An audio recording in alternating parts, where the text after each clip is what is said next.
Hey guys, tonight we begin with the largest forced migration in human history. A crime so massive, it reshaped 3 continents, built fortunes that still exist today, and created wounds that haven't fully healed after 4 centuries. We're tracing the entire arc of the transatlantic slave trade, from its origins in the 1400s to its final gasps in the 1800s. This is the story of 12 million people stolen from their homes and shipped across an ocean to build a world that would never fully acknowledge what it cost them. It's not a comfortable story. It's not meant to be. But it's a necessary one, because you can't understand the modern world without understanding how it was built, and so much of it was built on the backs of people who never chose to be here. So before you get comfortable, take a moment to like the video and subscribe, but only if you genuinely enjoy what I do here. And let me know in the comments where you're tuning in from and what time it is for you. It's always fascinating to see who's joining us from around the world. Now, dim the lights, maybe turn on a fan for that soft background hum, and let's ease into tonight's journey together. Let's start at the beginning, before the first ship ever crossed the Atlantic, with human cargo in its hold. The year is somewhere in the early 1400s, and the Portuguese are poking their way down the western coast of Africa, looking for gold and a sea route to the spice markets of Asia. Prince Henry the Navigator, sitting in his palace on the southwestern tip of Europe, is sending expedition after expedition into waters that European sailors had feared for centuries. They're not initially thinking about slavery on a massive scale.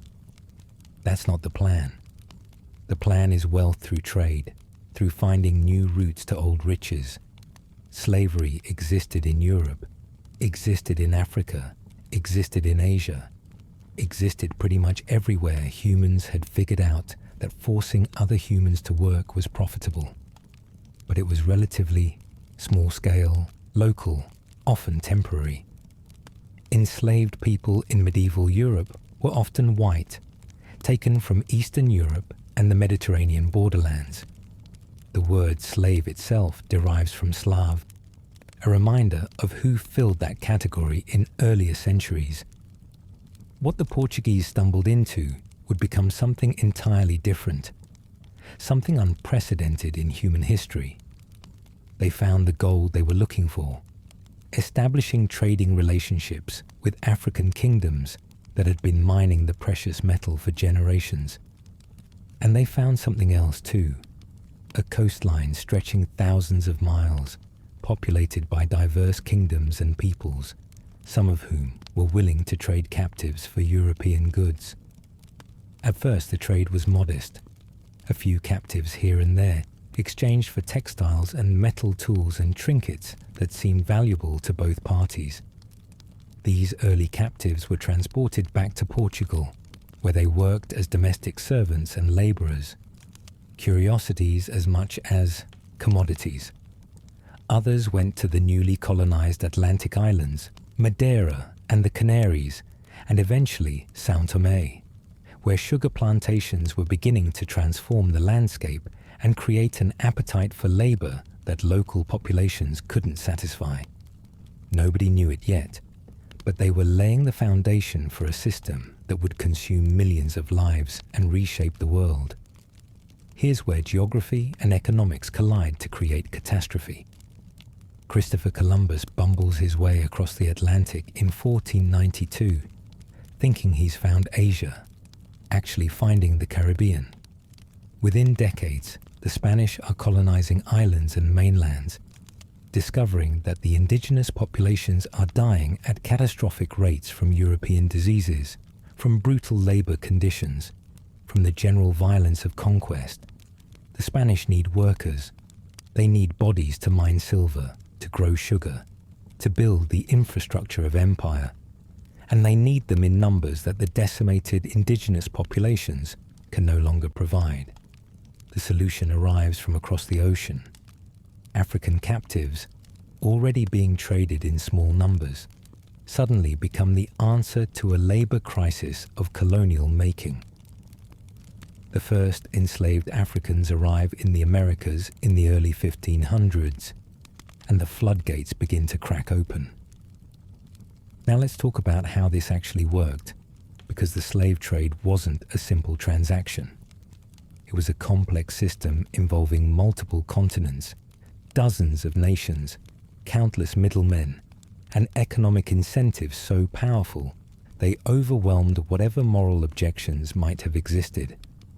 The trade operated on what historians call the triangular route, though the reality was messier than any neat geometric shape.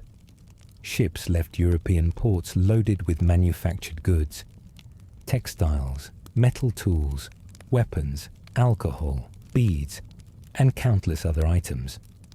They sailed to the West African coast, where these goods were exchanged for human beings. The ships then crossed the Atlantic, the infamous Middle Passage, carrying their human cargo to the Americas. There, the surviving captives were sold, and the ships loaded up with colonial products, sugar, tobacco, cotton, rum, and sailed back to Europe to complete the triangle. Each leg of the journey generated profit. Each leg depended on the others. The whole system was elegantly horrible in its economic efficiency. But we need to slow down and look at what was actually happening on the African coast, because the story is more complicated than Europeans simply raiding villages and grabbing people. That happened, especially in the early years, but it wasn't sustainable, and it wasn't how most of the trade actually functioned.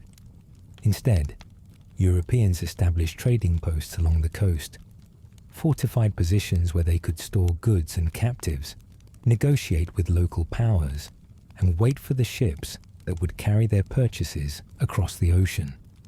They called these factories, though nothing was manufactured there except human misery. The captives who ended up in these factories came from the interior, often marched hundreds of miles from their homes, sold through networks of African traders and rulers who had their own reasons for participating in the trade.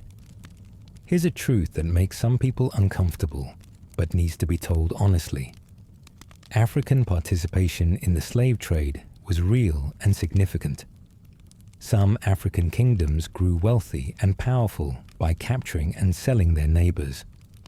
Some rulers traded war captives, criminals, or people from rival ethnic groups, not fully understanding or not caring about the scale of what they were feeding. Some were coerced, facing European military pressure or economic dependency that left them few choices.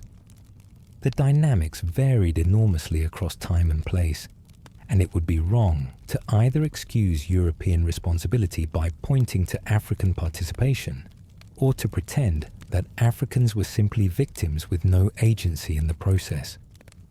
The trade corrupted everyone it touched. It incentivized warfare, raiding, and kidnapping across vast stretches of the continent. It destabilized societies and distorted economies. It turned human beings into the most valuable export commodity Africa possessed, with consequences that would echo for centuries. Now imagine yourself as one of the captured. You're going about your life in a village somewhere in the interior, maybe farming millet or yams, maybe herding cattle, maybe working as a craftsman or trader, maybe just existing in the rhythms of ordinary days that had structured your family's life for generations. You have a name, a history, a place in a community that knows you. You have relationships, obligations, hopes for the future, and then everything ends. Maybe raiders attack at dawn, burning homes and grabbing anyone they can catch. Professional slave hunters who have done this before and will do it again. Maybe you're taken in a war between neighboring peoples, a war that might have happened anyway, but is now fueled by the knowledge that captives mean wealth, that European traders will pay well for the people on the losing side. Maybe you're sold by your own community for a crime real or invented, or to settle a debt, or because a local chief needs trade goods more than he needs you, or because famine has made every mouth a burden, and yours can be exchanged for something that might help others survive. However it happens, the result is the same. You find yourself bound, hands tied behind your back, or neck locked into a wooden yoke that connects you to the person in front of you and the person behind. You're marched away from everything you've ever known, joined by dozens or hundreds of others in the same terrible situation. The march to the coast could take weeks or months depending on where you started. You walk until your feet bleed, then you walk on the bleeding feet, because stopping isn't an option. You're fed barely enough to keep you moving, often just enough to prevent you from collapsing entirely. The guards watch constantly, armed and willing to kill anyone who can't continue, anyone who tries to escape, anyone who causes too much trouble. Some people die on these marches, from exhaustion, from disease, from despair so deep it simply stops the heart. Some people escape, slipping away in the night, and somehow making it back to what's left of home. Most just keep walking, stunned by the catastrophe that has overtaken their lives, unable to fully process what is happening or what it means. You pass through villages that watch you go, some hostile, some sympathetic, all powerless to help. You cross rivers and climb hills and traverse landscapes that grow increasingly unfamiliar. The vegetation changes, the language changes, the faces around you change as some captives are sold off and others are added to the coffle. By the time you reach the coast, you may have been walking for 2 months. You may have lost a third of the people who started the journey with you. You may have forgotten what it felt like to not be exhausted, to not be hungry, to not be afraid. You reach the coast and you see the ocean for the first time. If you're from the interior, as most captives were, you might never have seen so much water, might not have known such a thing was possible. The endless expanse of it, stretching to the horizon in every direction, must have seemed like the edge of the world, and in a sense, it was. Everything you knew was behind you. Everything ahead was unknown, unimaginable, terrifying. The European trading post looms ahead. Stone walls and cannons. Strange pale men with stranger clothes speaking languages you can't understand. These fortified positions dotted the West African coast, each one a node in the network that was draining the continent of its people. They had names that would become infamous: Elmina, Cape Coast, Gore, Bunce Island. They had dungeons beneath them where captives waited in darkness for the ships that would carry them away. You're inspected like livestock, your teeth checked for signs of age or disease, your muscles squeezed to assess your capacity for labor, your body examined for defects that might lower your price. Men had their genitals inspected. Women had their breasts examined. Children were measured against standards that determined whether they counted as full cargo or partial. The humiliation was systematic, designed to reduce you from a person to a product, to begin the process of dehumanization that would continue for the rest of your life. If you pass inspection, you're purchased, your price calculated in units of trade goods, so many yards of cloth, so many iron bars, so many guns, so much alcohol. If you don't pass, your fate might be worse, left to die in the dungeons, or sold to local buyers for whatever they'll pay. The ones who are bought are branded, literally burned with hot irons to mark them as property of this or that trading company, the initials seared into shoulder or chest or breast. The pain is searing and the scar is permanent, a mark you'll carry forever, a symbol of what has been done to you that can never be erased. Then you wait. You wait in dungeons beneath the trading posts, dark and airless spaces where hundreds of people are crammed together, waiting for the ship that will carry you away from everything. The dungeons at Cape Coast Castle could hold 1,000 captives at a time. The dungeons at Elmina were tunnels carved into rock, dripping with moisture, crawling with vermin. The waiting could last weeks or even months, depending on when the next ship arrived and how long it took to fill its hold. People died in those dungeons, from disease, from despair, from the sheer impossibility of processing what was happening to them. Some went mad. Some found ways to end their own lives. The survivors boarded the ships and faced something even worse. The Middle Passage. Those two words contain more suffering than any phrase should be asked to hold. The journey from Africa to the Americas typically took 6 to 8 weeks, though weather and circumstance could stretch it to 3 months or more. During that time, captives were packed into the holds of ships in conditions that defy description. Though we'll try anyway, because bearing witness matters, because looking away is its own form of complicity. The ships were designed to maximize cargo, and the cargo was human beings.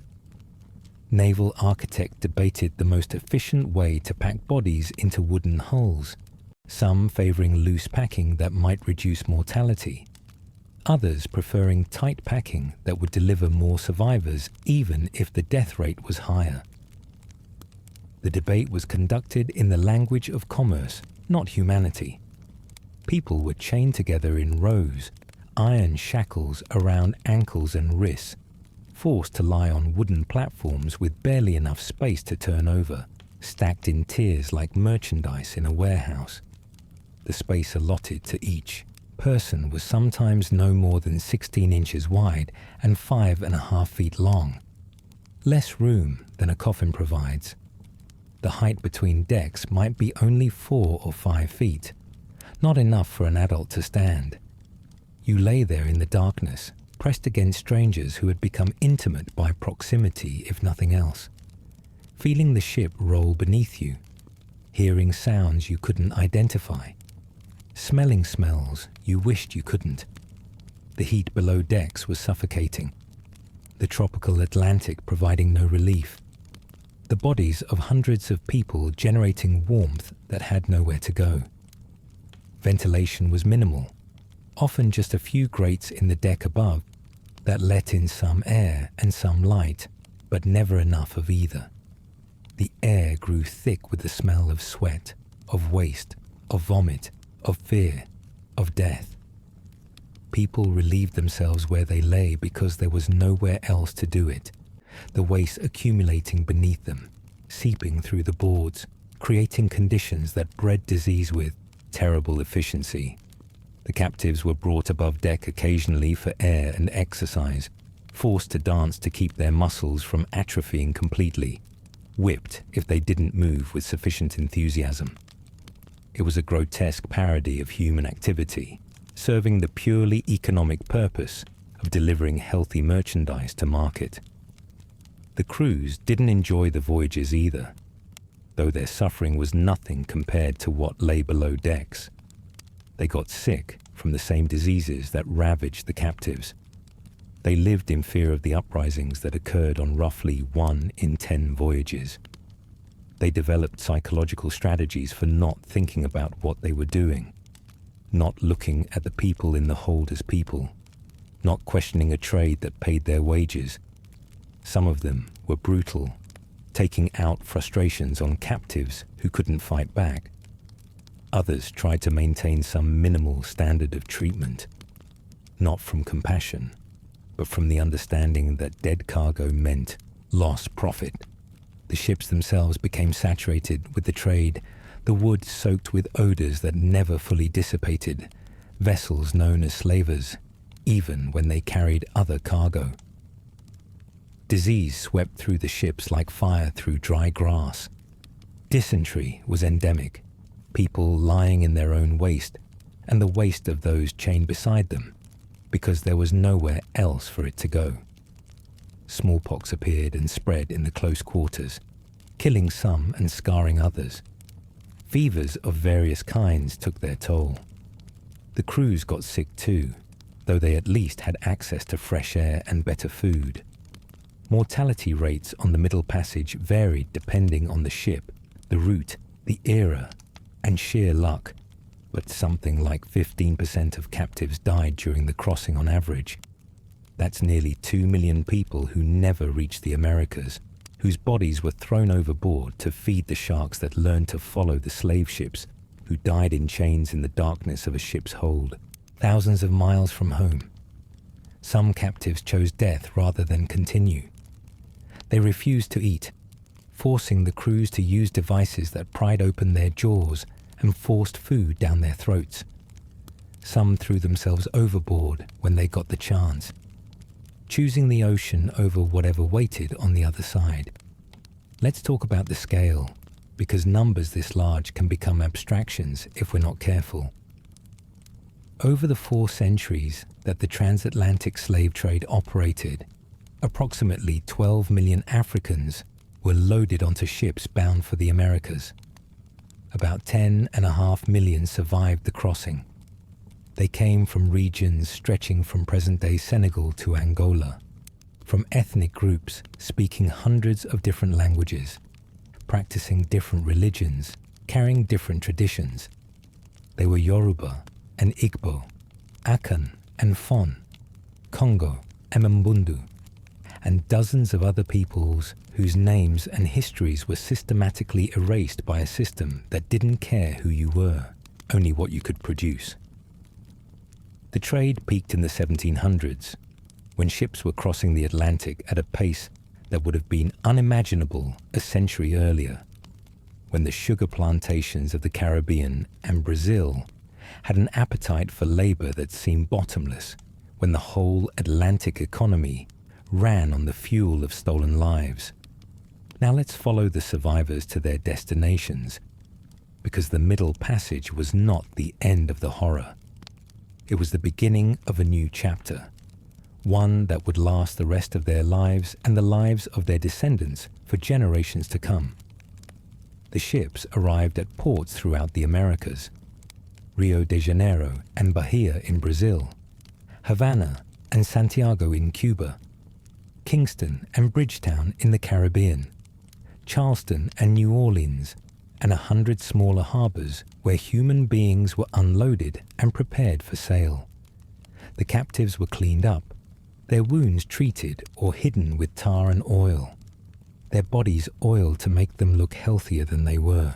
Some were given better food for a few days, fattened up like livestock before market. Grey hair was dyed black. Signs of disease were concealed. Everything was done to maximize the price. They were marched to auction blocks where planters and merchants and speculators gathered to inspect them, handling them like animals, checking teeth and muscles, looking for signs of defiance or docility, making judgments about how much labor could be extracted from each body. Families that had managed to stay together through the capture and the march and the dungeons and the crossing were separated here, sold to different buyers, sent to different plantations, sometimes to different colonies hundreds of miles apart. Children were torn from mothers, the screaming audible to everyone present, ignored by everyone with the power to prevent it. Husbands were separated from wives who they would never see again. Siblings were scattered like seeds in the wind. The social bonds that had survived everything else were deliberately destroyed, because isolated individuals were easier to control than people with connections and loyalties and networks of support. The destinations shaped the experience of slavery in ways that mattered enormously, even though all slavery was brutal by definition.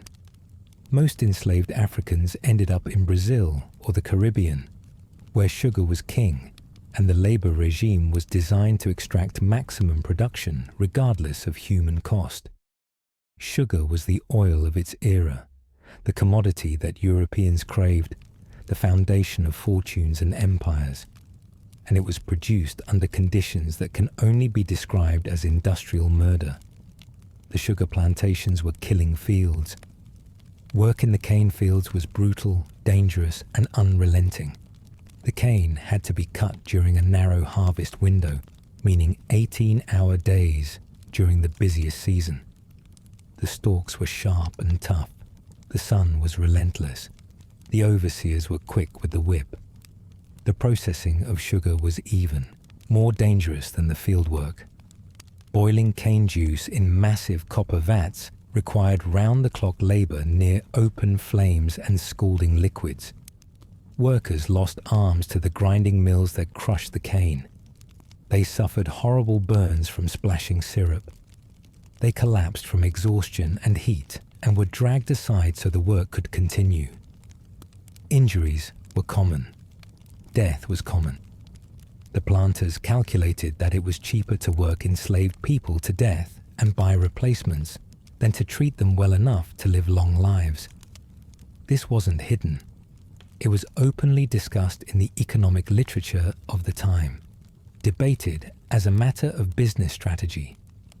In some Caribbean colonies, the enslaved population couldn't reproduce itself.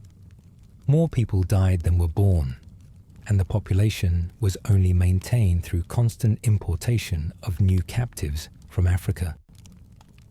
This is what the economics of sugar created, a perpetual death machine fed by the Middle Passage.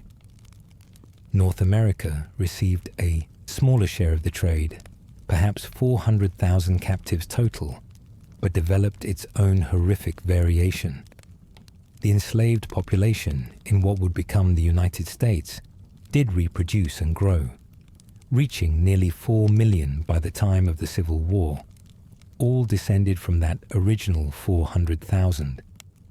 This meant that North American slavery became self-sustaining in a way that Caribbean slavery never did, less dependent on the Atlantic trade, but no less brutal in its daily operation. The cotton plantations of the Deep South, which boomed after the invention of the cotton gin, created their own version of the sugar plantation's deadly efficiency. And throughout the Americas, in every colony and nation that practiced slavery, the same fundamental reality applied. Human beings were property, their labor was extracted by force, and their lives were valued only insofar as they produced wealth for others. The trade itself was enormously profitable for those who ran it. European merchants grew rich on the buying and selling of human beings. Port cities like Liverpool, Nantes, and Amsterdam flourished on the proceeds. Banks and insurance companies that still exist today got their start financing slave voyages and insuring their human cargo. The wealth generated by the slave trade and slave labor flowed into the broader European economy, funding industrialization, building mansions, endowing universities, creating the material foundation for the modern world. This isn't speculation or exaggeration. It's documented history, traceable in account books and shipping records, visible in the grand buildings that still stand in cities that would rather forget how the money was made. Let's talk about resistance, because the enslaved people of the Atlantic world never simply accepted their fate. From the moment of capture to the last days of slavery, resistance took many forms, from the dramatic to the everyday, from armed rebellion to quiet sabotage, from running away to maintaining cultural practices that the enslavers wanted to destroy. On the ships of the Middle Passage, uprisings occurred regularly enough that crews lived in constant fear, armed themselves heavily, and developed elaborate security procedures to prevent the captives from ever having an opportunity to act together. The men were kept in chains almost constantly. The women, often left unchained because they were considered less dangerous, sometimes used that relative freedom to steal weapons or relay information between groups of captives. Most shipboard rebellions failed. Put down with brutal violence, the leaders executed in ways designed to terrorize the survivors into submission.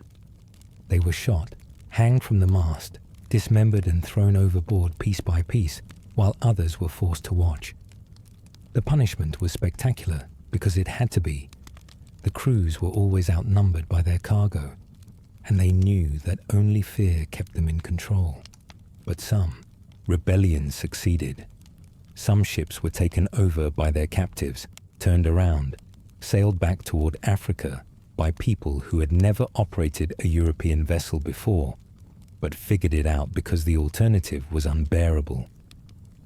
The records of these successful uprisings are scarce because no one wanted to advertise that the trade could be disrupted, but they happened, and they mattered. In the Americas, rebellions erupted throughout the centuries of slavery. Too many to count, too important to ignore. Some were small and quickly crushed.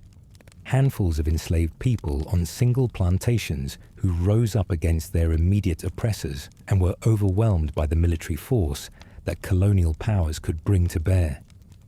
Others shook colonial societies to their foundations, spreading across wide areas, lasting for months, requiring armies to suppress. Jamaica saw major rebellions repeatedly, the mountainous interior providing refuge for maroon communities of escaped slaves who fought the British to a standstill, and eventually won treaties recognizing their autonomy. Brazil had Palmares, a confederation of escaped slave settlements that lasted nearly a century, and at its height numbered tens of thousands of people. The colonial authorities eventually destroyed it, but for generations it stood as proof that another way of living was possible. The Haitian Revolution stands as the most successful slave revolt in history, a transformation so complete that it still astonishes. Beginning in 1791 and culminating in independence in 1804, it saw enslaved people defeat the armies of France, Spain, and Britain, destroying the most profitable colony in the Caribbean and establishing the first nation founded by former slaves. The revolution was led by men like Toussaint Louverture and Jean-Jacques Dessalines, former slaves who became generals and statesmen, who outmaneuvered European powers and created something unprecedented. It terrified slaveholders throughout the Americas who saw in Haiti a vision of what might happen if they lost control. It inspired enslaved people everywhere, proving that the system could be overthrown, that freedom could be seized rather than granted. The ripple effects influenced everything from the Louisiana Purchase to the hardening of slave codes throughout the American South, as slaveholders responded to their fear with increased brutality. But even smaller acts of resistance mattered. Running away, even when recapture was likely, asserted that the enslaved person was a human being who desired freedom, not a contented piece of property. Breaking tools slowed down production and cost the enslaver money. Working slowly, feigning illness, pretending not to understand instructions, all of these were ways of reclaiming small pieces of autonomy within a system of total domination. Maintaining African cultural practices, speaking African languages, practicing African religions or syncretic versions that blended African and Christian elements. These were ways of preserving identity against a system that wanted to reduce human beings to interchangeable units of labor. Learning to read despite prohibitions, which happened far more often than the enslavers realized, was an act of rebellion that opened doors to other forms of resistance. Every act of resistance, from the largest rebellion to the smallest act of defiance, was a refusal to accept the terms the enslavers tried to impose. The end of the trade came gradually, driven by a complex mixture of moral awakening, economic calculation, political pressure, and the resistance of enslaved people themselves. Britain, which had been one of the largest slave trading nations, accumulating enormous wealth from the traffic in human beings, abolished the trade in 1807 and then spent decades using its naval power to suppress the trade by others. The West Africa Squadron patrolled the African coast, intercepting slave ships and freeing their captives, though the freed people often ended up in British colonies as nominally free labourers whose conditions weren't always much better than slavery. The British motivation was partly genuine abolitionism, the result of decades of activist campaigning led by people like William Wilberforce and Olaudah Equiano, a former slave whose autobiography helped turn public opinion against the trade. The abolitionists made slavery a moral issue in ways it hadn't been before, forcing people to confront the reality of what the trade involved, using images and testimony and economic arguments to build a movement that eventually became politically irresistible. But British motivation was also partly economic self-interest. Britain had transitioned to different forms of colonial exploitation, finding that wage labour in some contexts was actually more profitable than slave labour, especially when someone else was bearing the costs of housing and feeding the workers. Having already accumulated enormous capital from the slave trade and slave-produced commodities, Britain found it convenient to handicap competitors who still relied on the trade, to claim moral superiority while enforcing economic disadvantage. The reality was messier than either a purely moral or purely economic explanation would suggest. Both factors were present, intertwined, impossible to fully separate. The United States banned the importation of enslaved Africans in the same year, 1807, though slavery itself continued for another 6 decades, and an illegal trade persisted in smaller volumes. Ships still landed cargoes of captives on American shores throughout the antebellum period, their captains and crews risking prosecution for profits that made the risk worthwhile. The domestic slave trade, the buying and selling of people already in America, continued legally and massively, with an estimated 1 million enslaved people forcibly moved from the Upper South to the Deep South between 1790 and 1860. This internal trade was in some ways even more traumatic than the Middle Passage, because it separated families who had known each other, communities that had been together for generations, people who had built lives that were destroyed for the profit of others. The last slave ship to land in the United States arrived in 1860, just a year before the Civil War began. The Clotilda carried over 100 captives from West Africa to Alabama, its cargo quickly hidden and the ship burned to destroy evidence. The survivors lived for decades, and the last of them, a woman named Redoshi, died in 1937, a living link to the Middle Passage in living memory.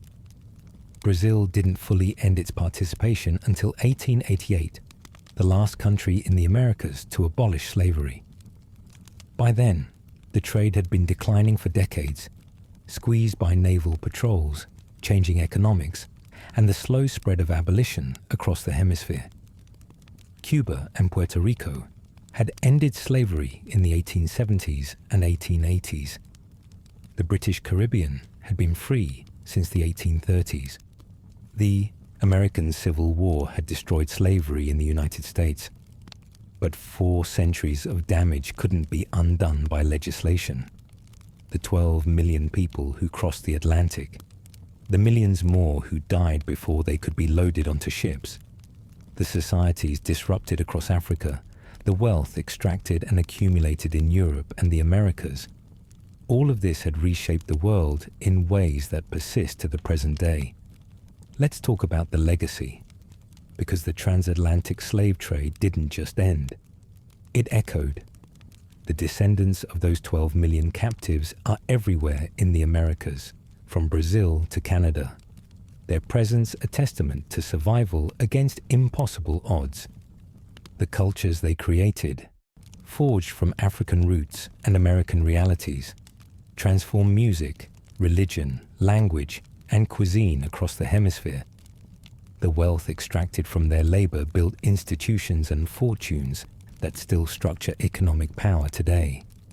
and the racism developed to justify the trade, the ideology that black people were inferior and deserving of enslavement, didn't disappear when the last ship docked.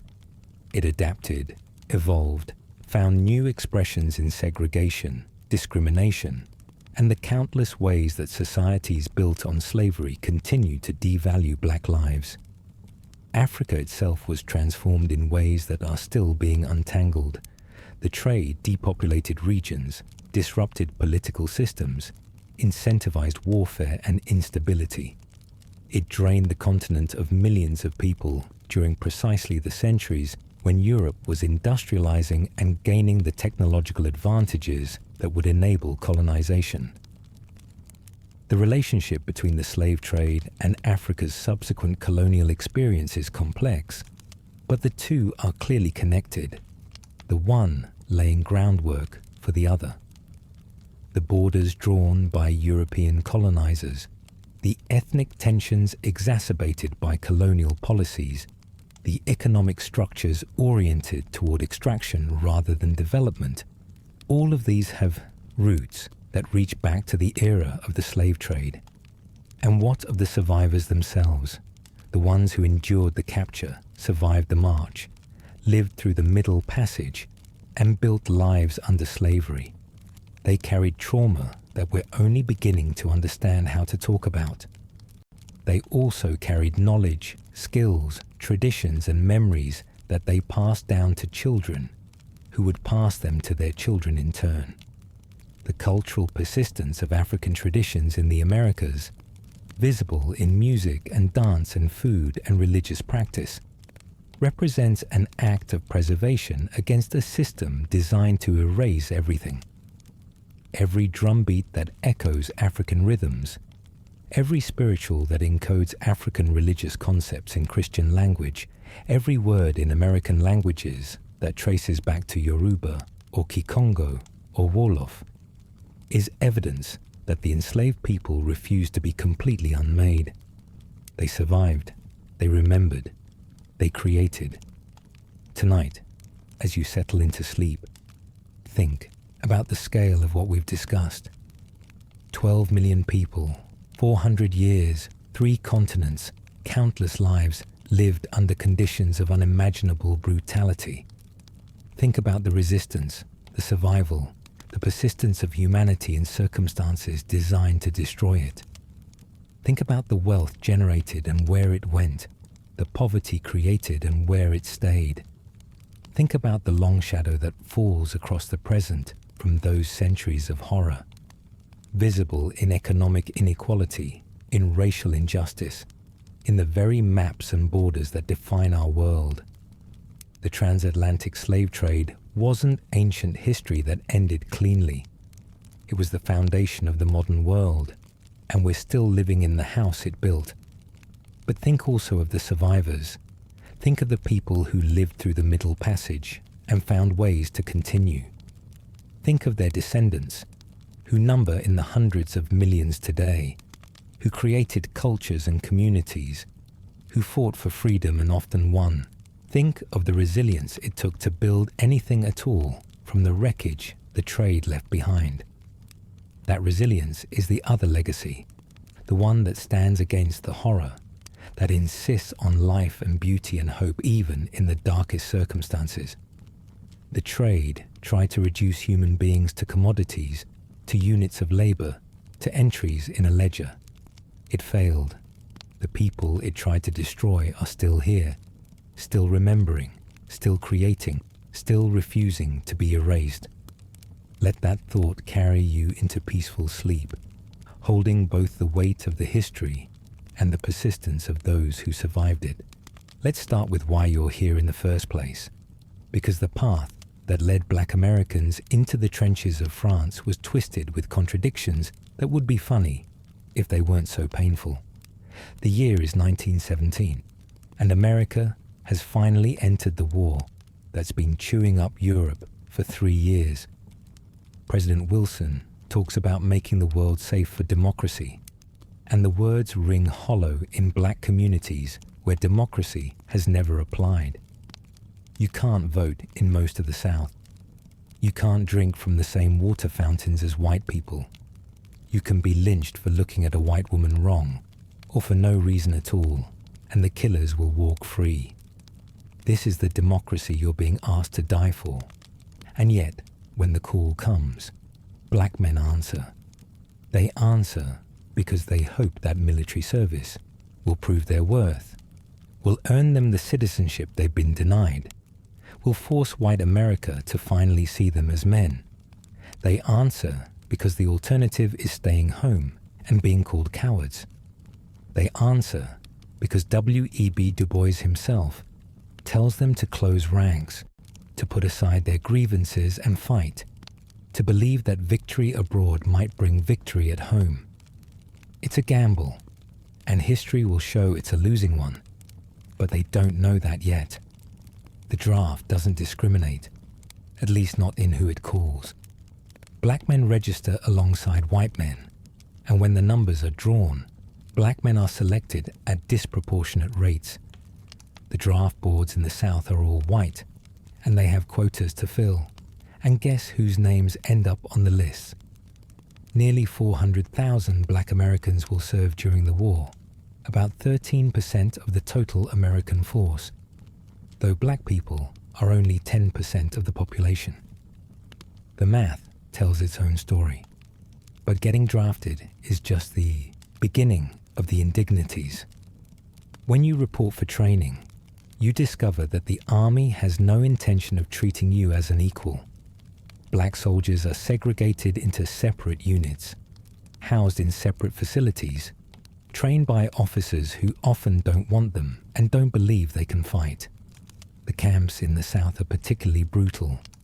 You're surrounded by white civilians who resent your presence, who see a black man in uniform as an offense against the natural order, who will assault you, or worse, if you forget your place for a moment. The training itself is a study in contradiction. You're supposed to be preparing for combat, but the Army isn't sure it wants you in combat.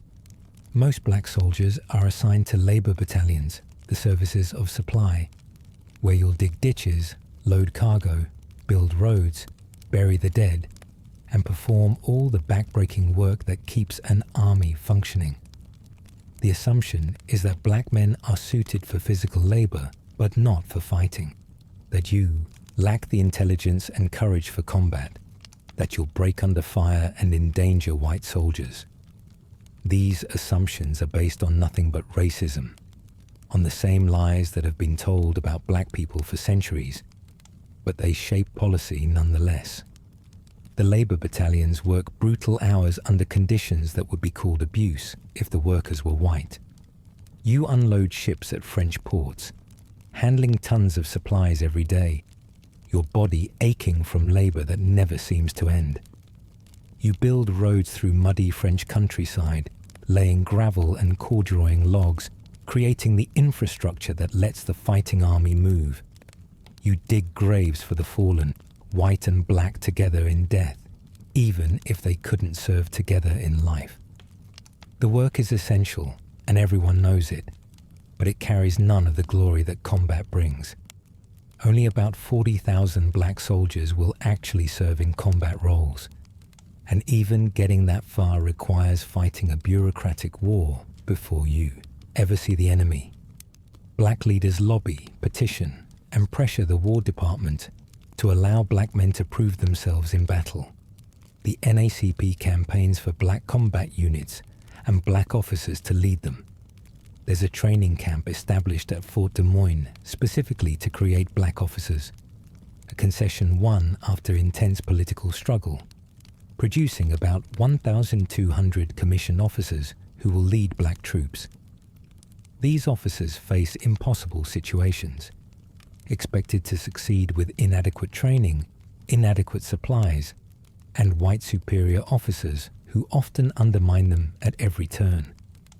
The 92nd and 93rd Divisions are the two black combat divisions, and their experiences will differ dramatically based on who commands them and how they're used. The camps in the South are particularly brutal, though camps everywhere present challenges. Houston in 1917 shows what can happen when the tension breaks.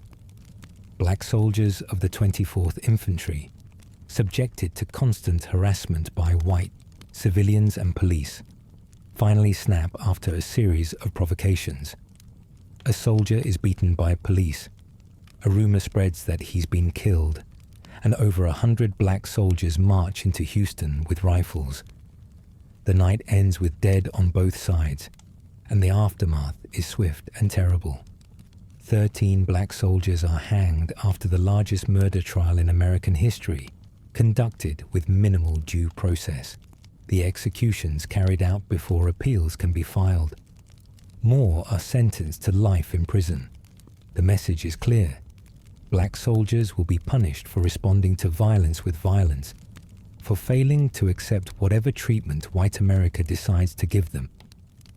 The Houston Mutiny haunts black soldiers throughout the war, a reminder of what happens when you forget your place, a burden of collective punishment that follows you even to France.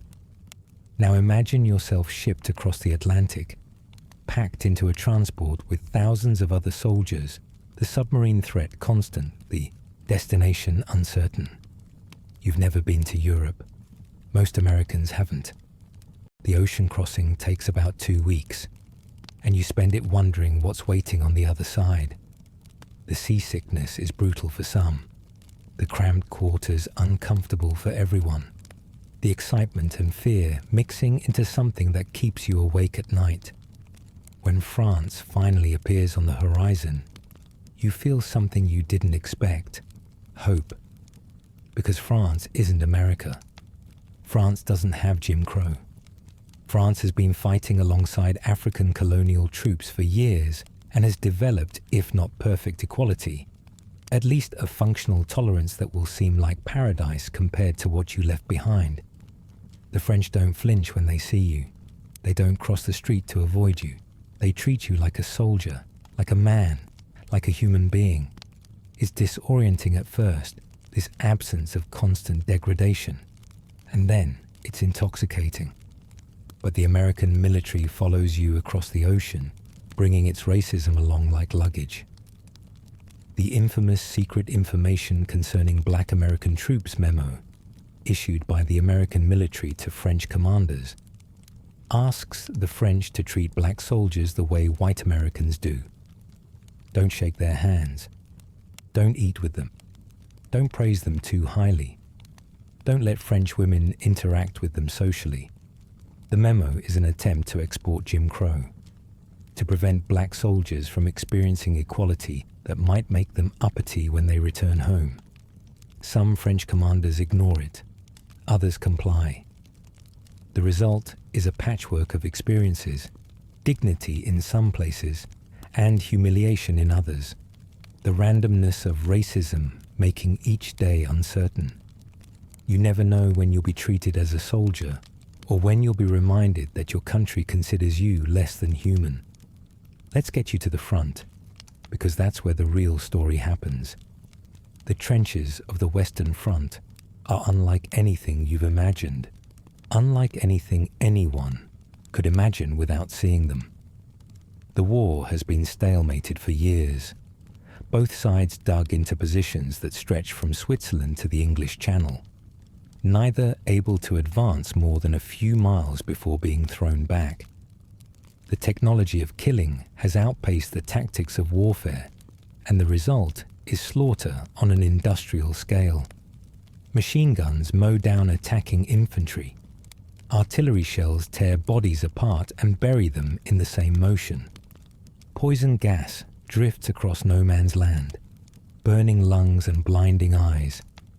The trenches themselves are attempts to survive this killing. Holes in the earth where men crouch below the level of machine gun fire, waiting for orders that might send them over the top into the meat grinder. You arrive at the front and descend into a trench for the first time. The smell hits you before anything else, a stench so thick you can taste it. Mud and blood and rotting flesh and human waste and the chemical tang of explosives, all blended into something that will live in your nostrils forever.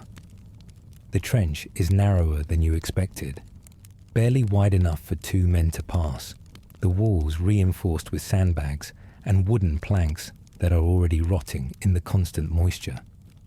The floor is mud, not firm ground.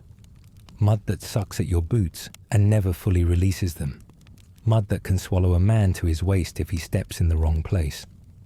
Water seeps in from everywhere, pooling in the bottom of the trench, mixing with whatever else is down there. Your feet will be wet for weeks at a time, the skin softening and rotting, a condition called trench foot that can lead to gangrene and amputation if you're not careful. You learn to change your socks whenever possible, to rub whale oil into your feet, to do whatever you can to keep the rot at bay. The rats are everywhere.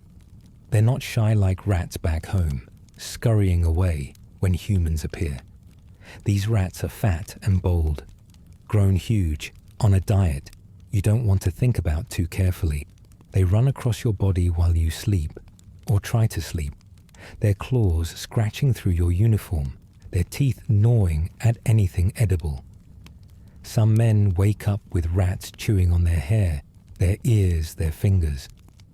Killing them is pointless because there are always more, an endless supply emerging from the churned earth where the bodies are buried, or not buried, just absorbed into the mud. The lice are almost worse because you can't escape them. They live in the seams of your uniform, in your hair, in every fold of skin, biting constantly, spreading disease, driving men to the edge of sanity with the endless itching. You learn to run a candle flame along the seams of your clothes, popping the lice with tiny sounds like distant gunfire. But they always come back. The daily routine of trench life is monotonous until it's terrifying. You rotate between frontline trenches, support trenches, and rest areas behind the lines, a few days in each before moving to the next. The rotation is supposed to give men a break from the worst of it, to prevent the complete psychological collapse that comes from too much time at the sharp end. But rest is relative. Even in the support trenches, shells can reach you. Even in the rest areas you work, repairing equipment, training, preparing for the next rotation forward. The frontline duty is the most dangerous, where you're closest to the enemy, where a sniper's bullet or a random shell can end you at any moment. You learn to keep your head down, literally, to never expose yourself above the parapet during daylight, to move through the trenches in a perpetual crouch that makes your back ache constantly. The trench system is more complex than you expected. Not just one ditch, but a whole network of them. The frontline trench faces the enemy, with firing steps where you stand to shoot, and deeper sections where you shelter from bombardment. Behind that are communication trenches, zigzagging paths that connect the front to the rear, designed with sharp angles, so that if the enemy gets into one section, they can't fire straight down the length. Support trenches hold reserve troops ready to reinforce or counterattack. The whole system is like a maze, and getting lost is easy, especially at night, especially under fire. You learn the routes by heart because your life depends on knowing exactly where to go when everything goes wrong. At night, patrols go out into no man's land, that blasted landscape between the lines where nothing lives and death waits in shell craters. You crawl through mud and barbed wire, trying to gather intelligence about enemy positions, trying to capture prisoners for interrogation, trying to repair your own wire, trying to survive until you can crawl back. The darkness is both protection and danger, hiding you from enemy eyes, but also hiding the threats you're crawling toward. Some patrols don't come back. You hear them sometimes, wounded men calling for help in the darkness, calling until they stop calling, and you can't go to them because going to them means dying too. The sounds stay with you. Join the other sounds that replay in your mind when you try to sleep. Become part of the permanent background noise of trauma that every combat soldier carries. Stand to happens twice a day, at dawn and dusk, the times when attacks are most likely. Every man in the trench climbs to the firing step, rifle ready, eyes scanning the enemy line for any sign of movement. You stand there for an hour, sometimes longer, watching and waiting for an attack that usually doesn't come. The tension is exhausting, the constant readiness wearing you down, even when nothing happens. After stand to comes breakfast if you're lucky, hot food brought up from the rear, tea and bacon and bread if the supply lines are working, cold bully beef and hardtack if they're not. You eat quickly, never knowing when the shelling might start, never able to fully relax even during meals. The artillery is the constant companion, the background noise of trench warfare that you learn to read like weather. The whistle of incoming shells, the pitch telling you whether to duck or run. The crash of explosions that shake the earth and shower you with dirt and debris. The silence afterward that's somehow worse because you're waiting for the next one. Barrages can last for hours, days even. The enemy trying to destroy your trenches before their infantry advances, trying to kill enough of you that the survivors can't resist. You huddle in dugouts carved into the trench walls, listening to the world being torn apart above you, praying that the next shell doesn't find the entrance, doesn't collapse the ceiling, doesn't bury you alive in French soil thousands of miles from home. Men break under the bombardment. They start screaming and can't stop. They run into the open, preferring quick death to the slow agony of waiting. Shell shock, they call it. And it's treated as cowardice by some officers, as if the mind can withstand infinite trauma without cracking. Now here's where your experience as a black soldier becomes different from what white soldiers face, where the particular burden of your skin meets the universal burden of combat. The 93rd Division, which includes the famous 369th Infantry Regiment, the Harlem Hellfighters, is assigned to fight under French command. This happens because American commanders don't want black soldiers in their ranks, don't trust them, don't believe they can fight, and are happy to hand them off to the French, who are desperate for reinforcements after 4 years of bleeding. It's a rejection, an insult, a statement that you're not good enough for the American army even though you wear its uniform. It turns out to be a blessing disguised as rejection. The French treat you as soldiers, plain and simple. They don't care about the theories of racial inferiority that American officers believe. They've been fighting alongside African colonial troops since the war began.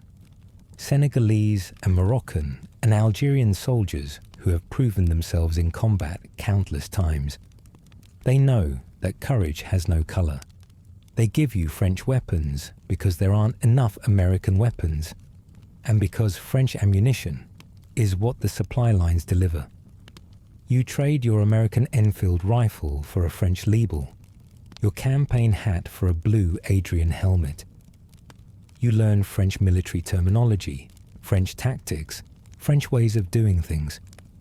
You eat French rations, drink French wine, learn French curses to shout when the shells come down. The integration isn't perfect. The French have their own racial attitudes, their own colonial hierarchies, their own assumptions about the African troops in their ranks. But it's so much better than what you left behind that it feels like liberation. French officers address you with respect. French civilians welcome you into their homes, their cafes, their lives.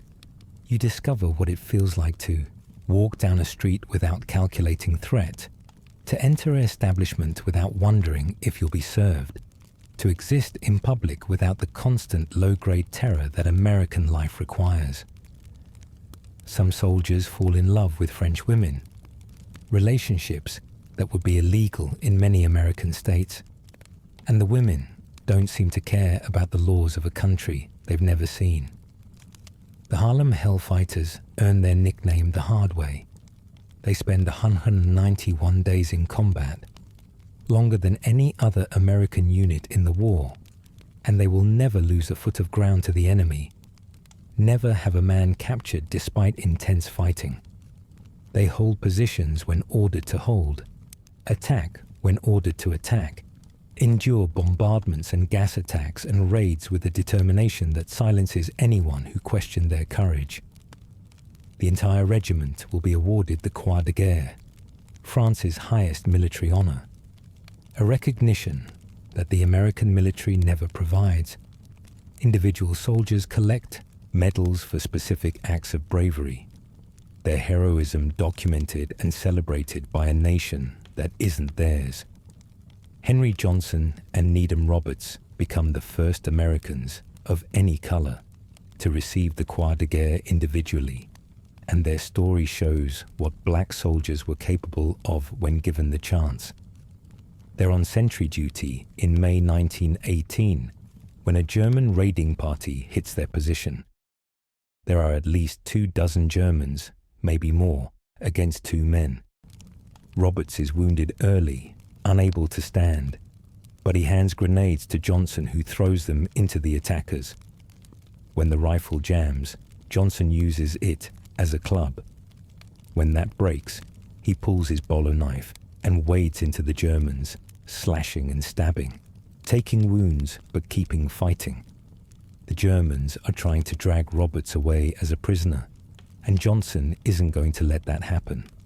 He kills at least 4 Germans and wounds many more, fighting until the raiders retreat, fighting until reinforcements arrive to find him standing over Roberts, covered in blood, most of it not his own. Johnson becomes a hero in France, his face on postcards, his story told in newspapers, a symbol of American valor at a time when America needs symbols. When he returns home, he'll be forgotten, denied the Medal of Honor he deserves, denied disability benefits despite injuries that leave him unable to work, and will die in poverty in 1929. The Army won't acknowledge his heroism with the Medal of Honor until 2015, almost a century too late. The 92nd Division has a harder time. Kept under American command, they're saddled with white officers, many from the South, who don't believe black soldiers can fight and treat them accordingly. The division is poorly trained, poorly supplied, poorly led. When they're finally committed to combat in the Meuse-Argonne offensive, the largest American operation of the war, some units perform well while others struggle. The failures are blamed on black cowardice and incompetence rather than on the systemic neglect that caused them. Reports are written that condemn black soldiers as unreliable, that use the 92nd's difficulties to argue against ever using black combat troops again. The reports ignore the units that fought bravely, ignore the officers who failed their men, ignore everything that doesn't fit the predetermined conclusion. These reports will shape military policy for decades, will be cited to justify continued segregation, will erase the sacrifices of men who deserved better. Let's talk about what you're actually fighting for, beyond the grand rhetoric about democracy. You're fighting for the man next to you, same as soldiers in every war. The bonds formed in trenches transcend race in ways that would be impossible back home, at least within your own unit. You share food, share cigarettes, share body heat on cold nights, share the trauma of watching friends die. The soldier who pulls you into a shell crater when the shelling starts doesn't care about your color. The soldier you drag back to the trench after he's wounded doesn't care either. Combat creates intimacy that peacetime never allows, a closeness born of mutual dependence that makes the racism waiting back home seem even more absurd. You're good enough to die next to, but not good enough to drink next to. You're trusted with a rifle in France, but will be lynched for asserting yourself in Georgia. The contradiction burns, and you carry that burning with you into every assault, every patrol, every moment of terror and courage. The gas attacks are particular nightmares. Poison gas was supposed to break the stalemate, a weapon so horrible it would force the enemy to surrender or die. Instead, both sides use it, and it becomes another feature of the landscape, another way to die or wish you had. When the alarm goes up, you have seconds to get your mask on, to seal it against your face, to trust that the rubber and charcoal will filter out whatever the Germans have sent this time. Chlorine burns the lungs, fills them with fluid until you drown in your own body. Phosgene is worse, delayed effects that seem mild at first and then kill you a day later. Mustard gas blisters the skin, blinds the eyes, destroys the lungs over agonizing weeks. You've seen men who breathe too much, their skin peeling, their eyes swollen shut, their lungs rattling with every breath. You've helped carry them to aid stations knowing they won't survive. The masks are hot and claustrophobic, the lenses fogging with your breath, the filter making each inhale a labor. You fight in masks sometimes, unable to see clearly, unable to hear commands, stumbling through toxic fog toward an enemy you can barely perceive. Going over the top is the moment everything else leads to.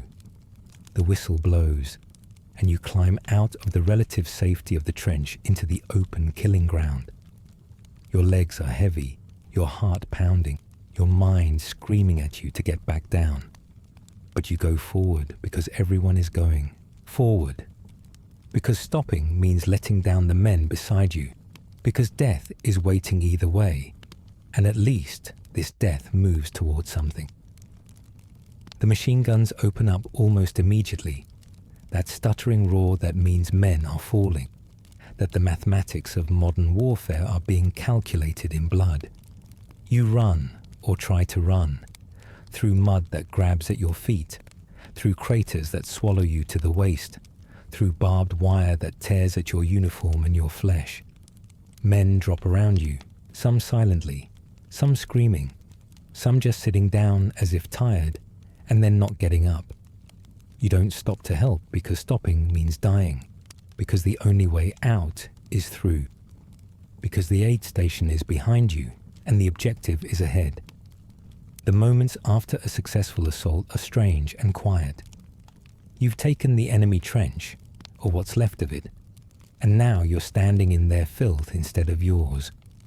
German bodies lie where they fell, some still moving, some already still. The smell is different here, the same bass notes of death and decay, but with unfamiliar tobacco and unfamiliar food mixed in.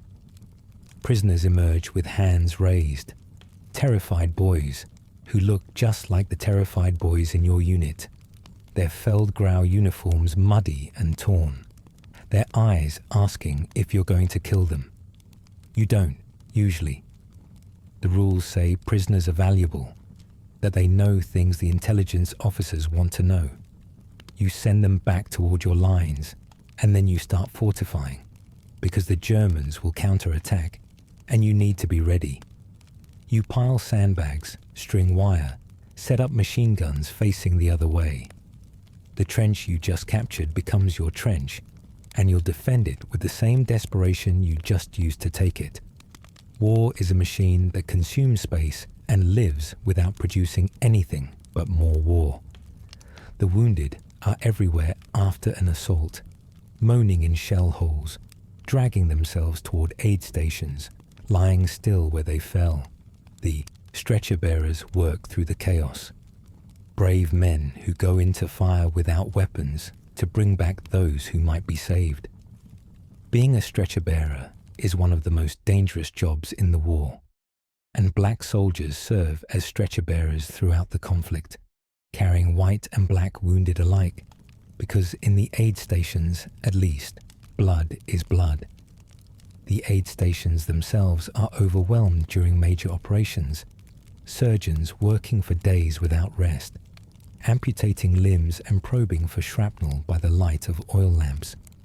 The wounds are horrific, the weapons of modern war designed to tear and shatter, to create injuries that earlier medicine couldn't have addressed.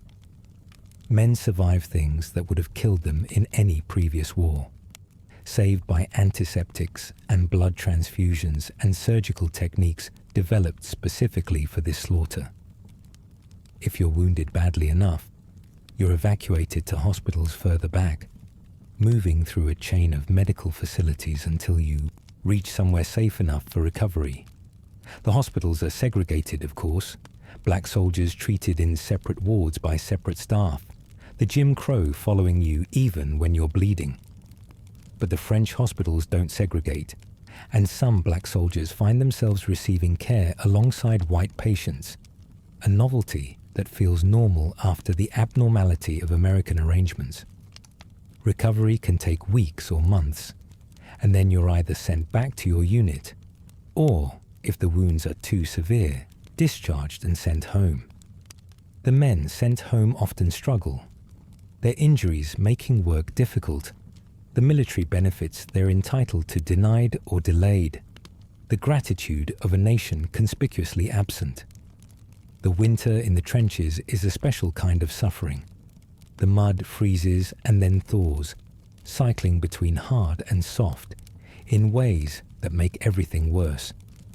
Your uniform is never dry, never warm, never adequate against the cold that seeps into everything.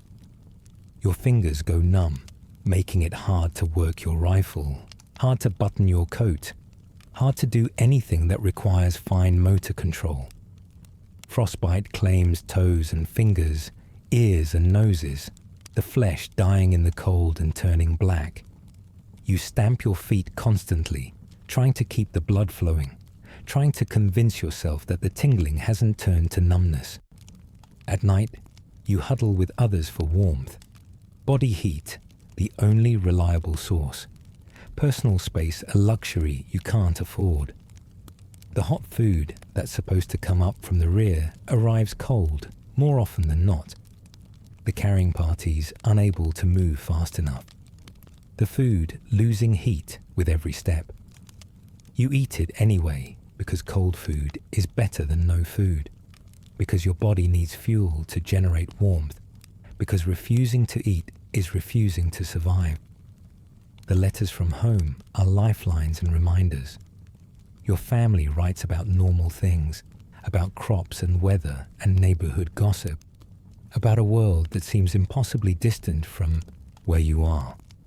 They don't know what the trenches are really like because you don't tell them, because putting it into words seems impossible, because you don't want to worry them any more than they already do.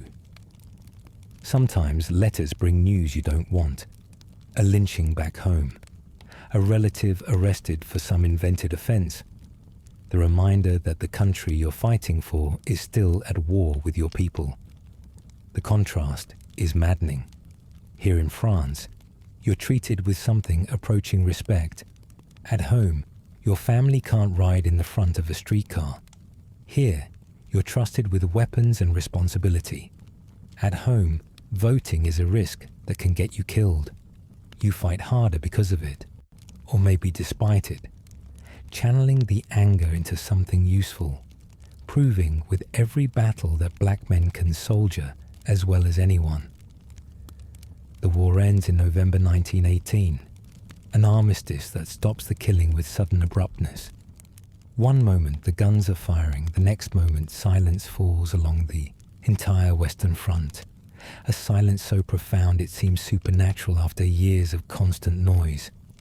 You stand in your trench, rifle still in hand, waiting for something that doesn't come. Men emerge cautiously, not quite believing it's over, half expecting the shooting to start again. When it doesn't, when the minutes stretch into hours and the hours into days, something releases in your chest that you didn't know was clenched. You survived.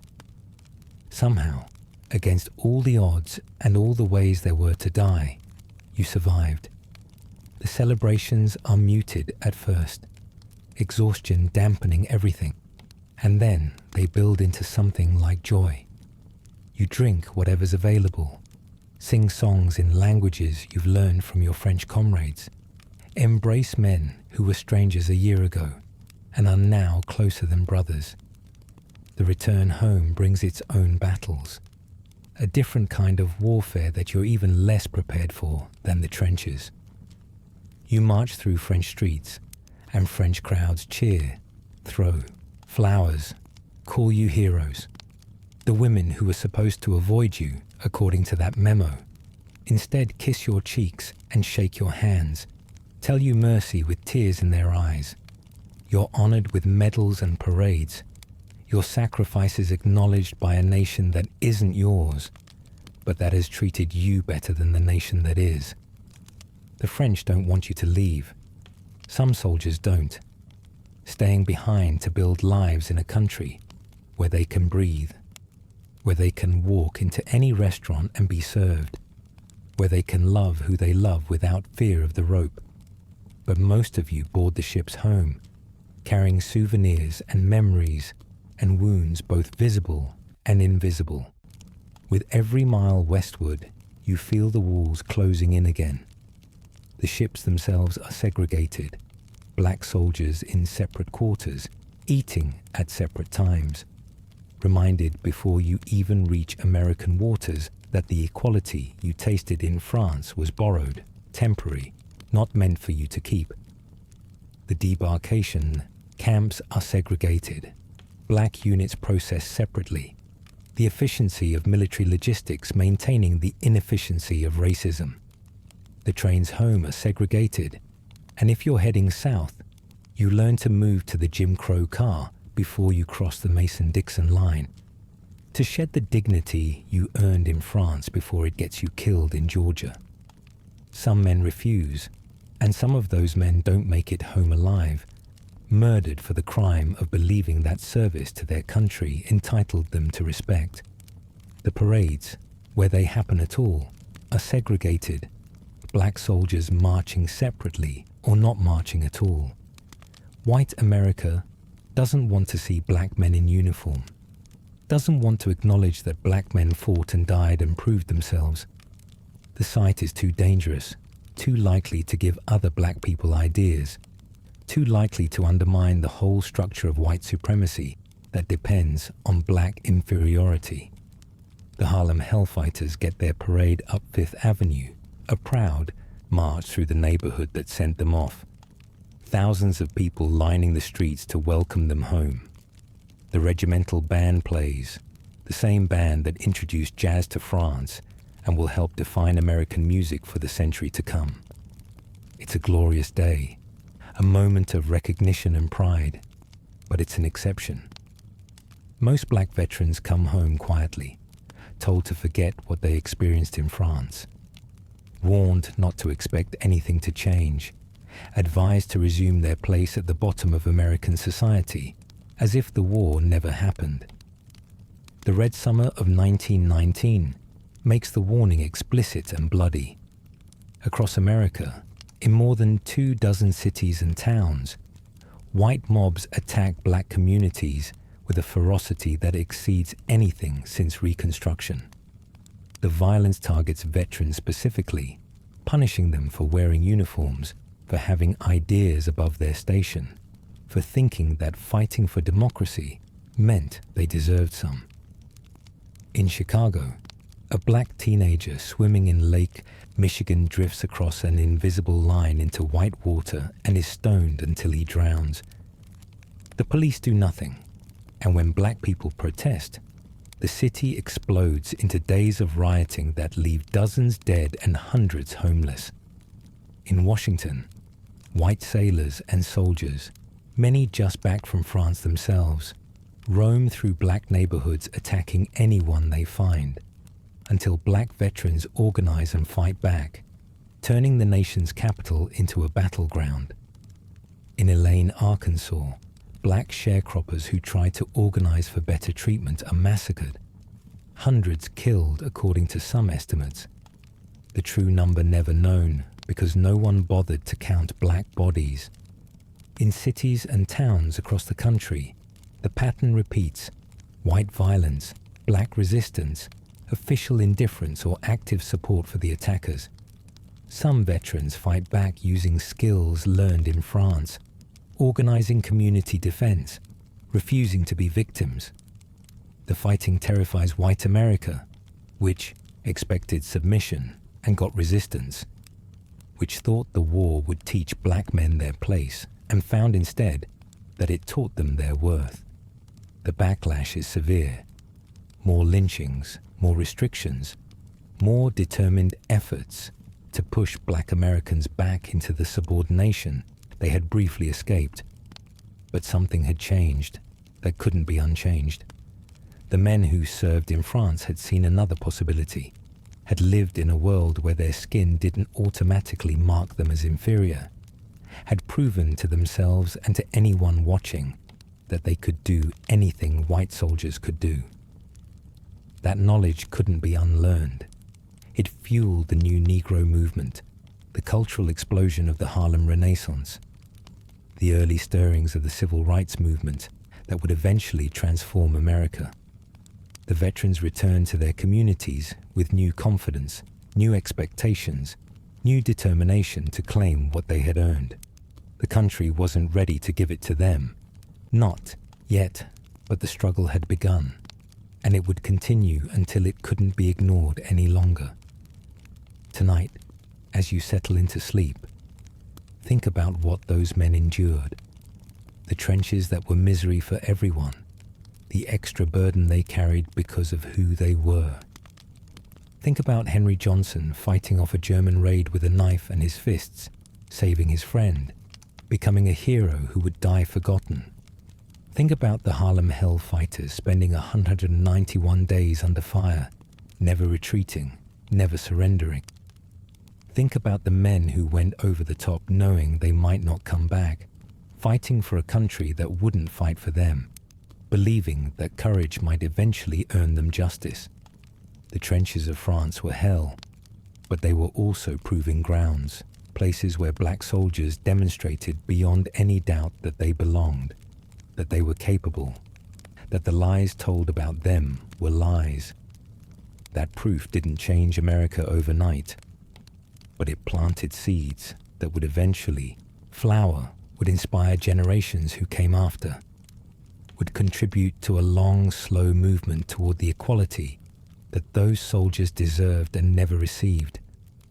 Let their sacrifice carry you into peaceful sleep, and remember that the fight they started continues still. Congratulations. You've just been handed your freedom. The year is somewhere in the 1870s, and the chains are officially off. The Emancipation Proclamation has been signed. The war is over. The Confederacy is dust. You're no longer property. You're a citizen now, at least on paper. The good news is you can't be bought and sold anymore. The bad news is you have nothing. No land, no money, no tools, no mule, no education, because teaching you to read was illegal for your entire life up until about 5 minutes ago. And you're standing in the same place you've always been, looking at the same fields you've always worked, and the man who used to own you is offering you a deal. You can stay, work the land. He'll provide the cabin, the seeds, the equipment. You keep a share of what you grow, and he takes the rest. It sounds almost reasonable when he explains it.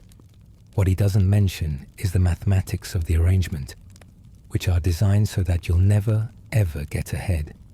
Welcome to sharecropping. It's not slavery. It's something more insidious. It's slavery with a receipt.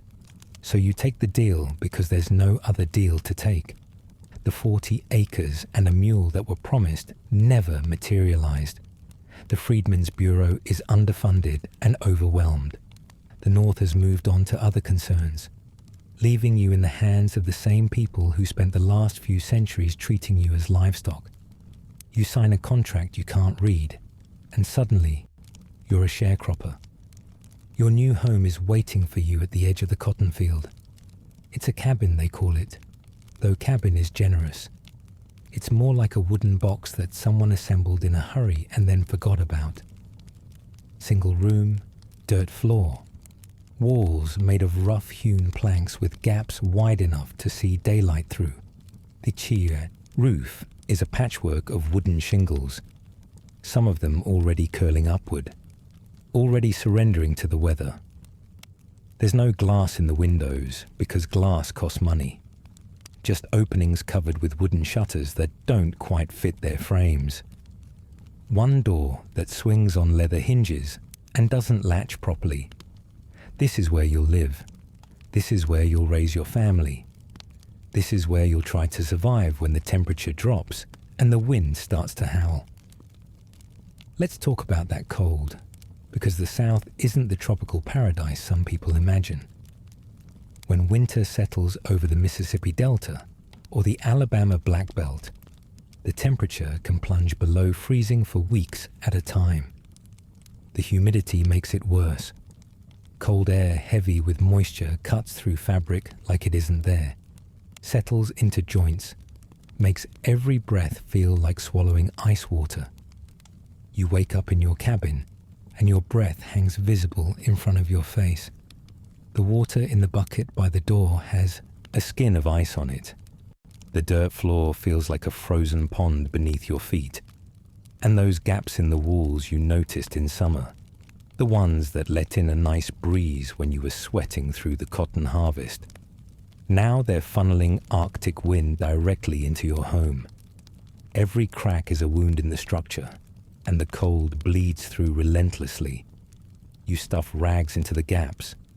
You paste newspaper over the holes if you can find any newspaper. You hang quilts on the walls like tapestries, trying to create some barrier between your family and the elements. It's not enough. It's never enough. Here's where the ingenuity starts. Because black sharecroppers weren't passive victims waiting to freeze. They were problem solvers operating with almost no resources, and they developed techniques for surviving winter that got passed down through generations. The first rule was simple. Seal everything you can. Those cracks in the walls weren't just uncomfortable. They were potentially lethal. So families mixed mud with straw and whatever else was available, creating a crude plaster they could smear over the worst gaps. It looked terrible. It crumbled and had to be reapplied constantly. But it blocked the wind, at least partially, at least for a while. The gaps around windows and doors got special attention. Rags, old clothing, strips of burlap, anything that could be wedged into a crack became insulation. Some families collected Spanish moss from the trees and stuffed it into wall cavities, creating a layer of natural padding between themselves and the outside air. The smell was musty and strange, but warmth was more important than aesthetics. The fireplace was the heart of everything. If your cabin had one, and most did, because even landlords understood you couldn't work their fields if you froze to death, then that fireplace became the center of your entire existence from November through February. The fire had to stay lit. Letting it die meant starting from scratch with numb fingers and damp kindling, assuming you had kindling at all. And starting a fire without matches, which cost money, meant using flint and steel, or rubbing sticks together, or borrowing a coal from a neighbor's hearth, if you were lucky enough to have neighbors close by. Banking the coals at night became a sacred ritual. You'd pile ashes over the glowing embers just before sleep, insulating them, keeping them alive through the dark hours. The technique required precision. Too much ash and you'd smother the coals completely. Too little and they'd burn out before dawn. Getting it right meant waking to warmth instead of having to start from nothing with frozen hands. In the morning, you'd rake back the ash carefully, add some dry leaves or pine needles, blow gently until the flames caught again. It was a daily resurrection, a small miracle performed out of necessity. Children learned this skill early, watching parents and grandparents tend the fire, understanding without being told that the fire was life itself. The fire provided heat, obviously, but it also provided light in cabins where candles were luxuries and kerosene for lamps was yet another expense.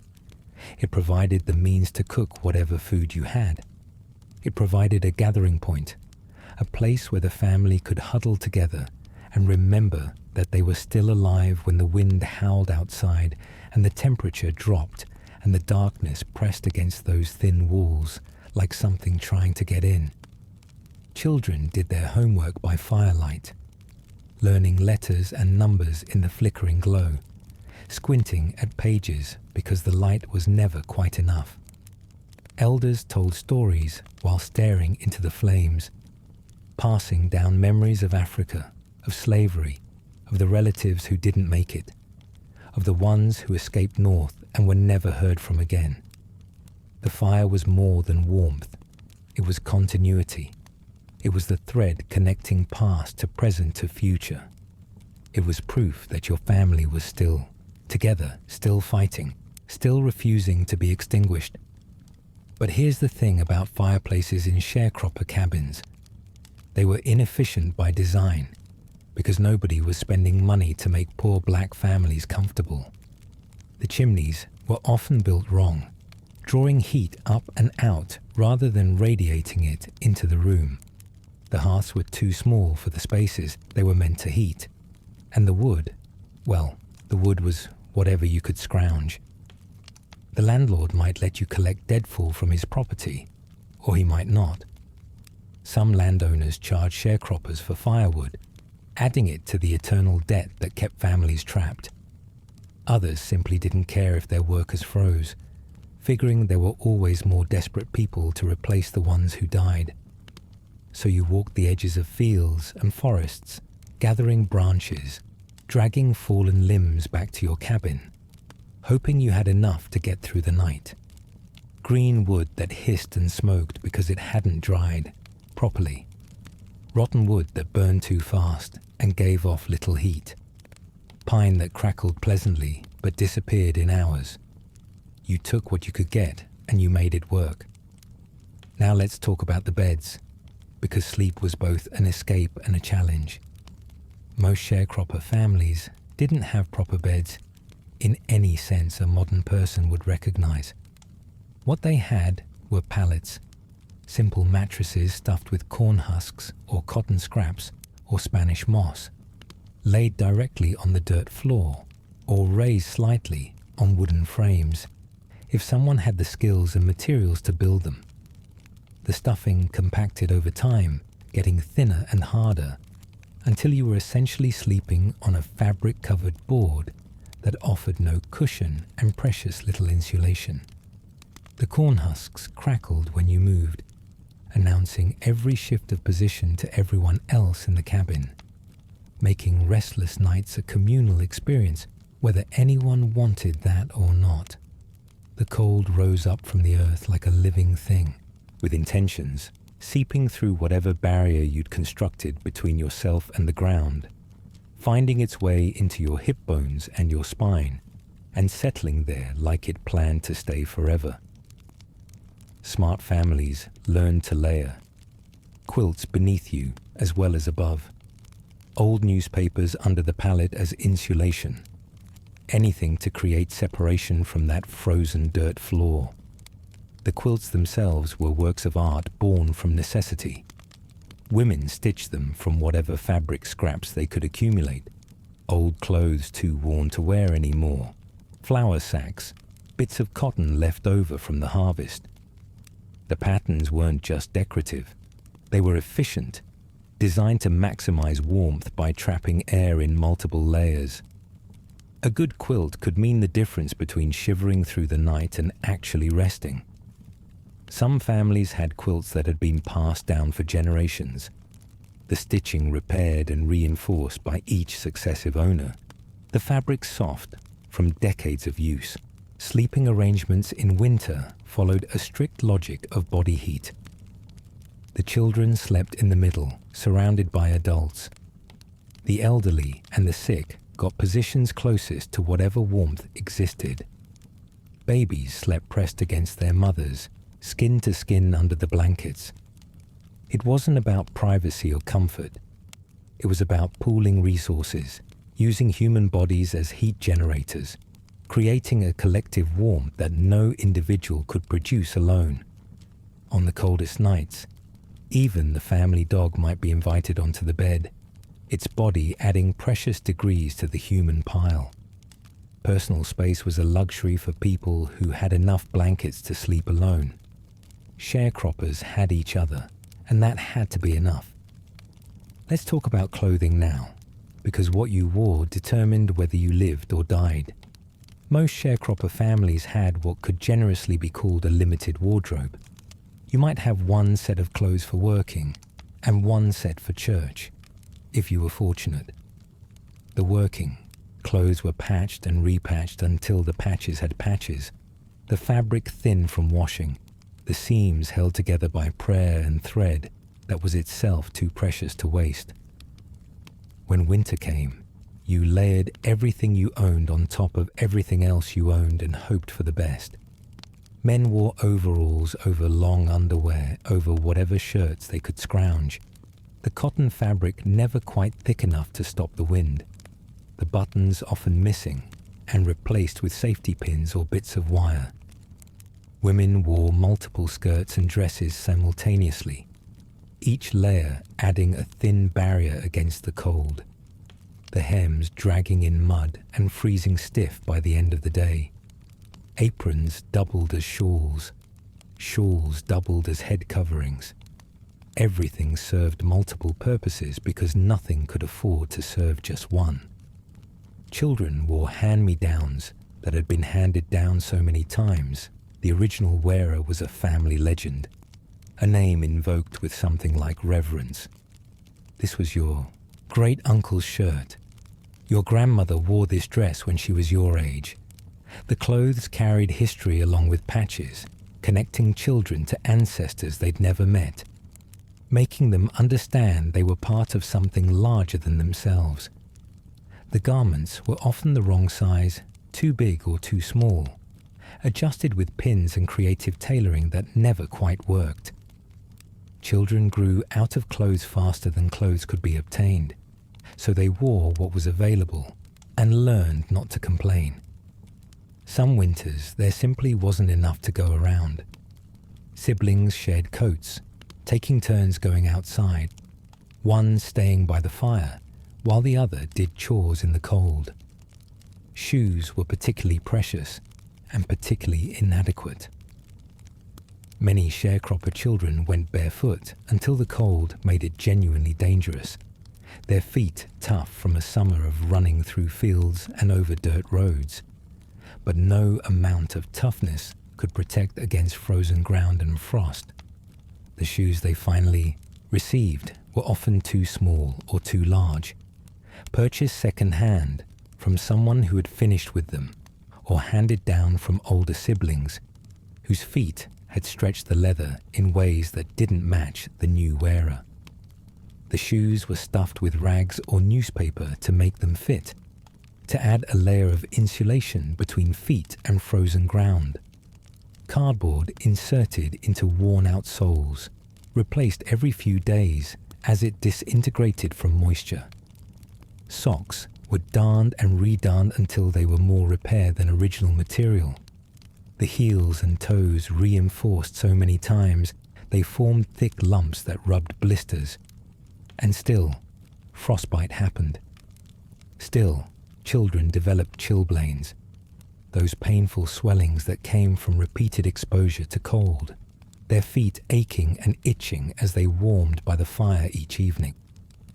Still, families huddled together and waited for spring, counting the days, pretending the cold didn't hurt as much as it did.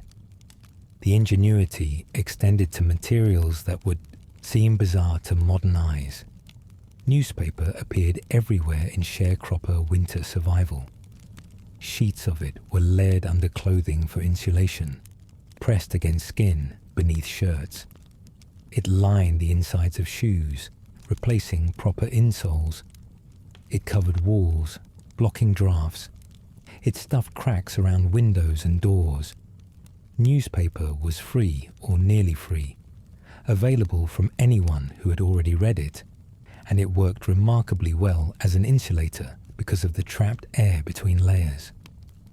The ink sometimes transferred to skin, leaving people with newsprint tattoos that lasted until their next bath, which might not be for weeks given how cold the water was.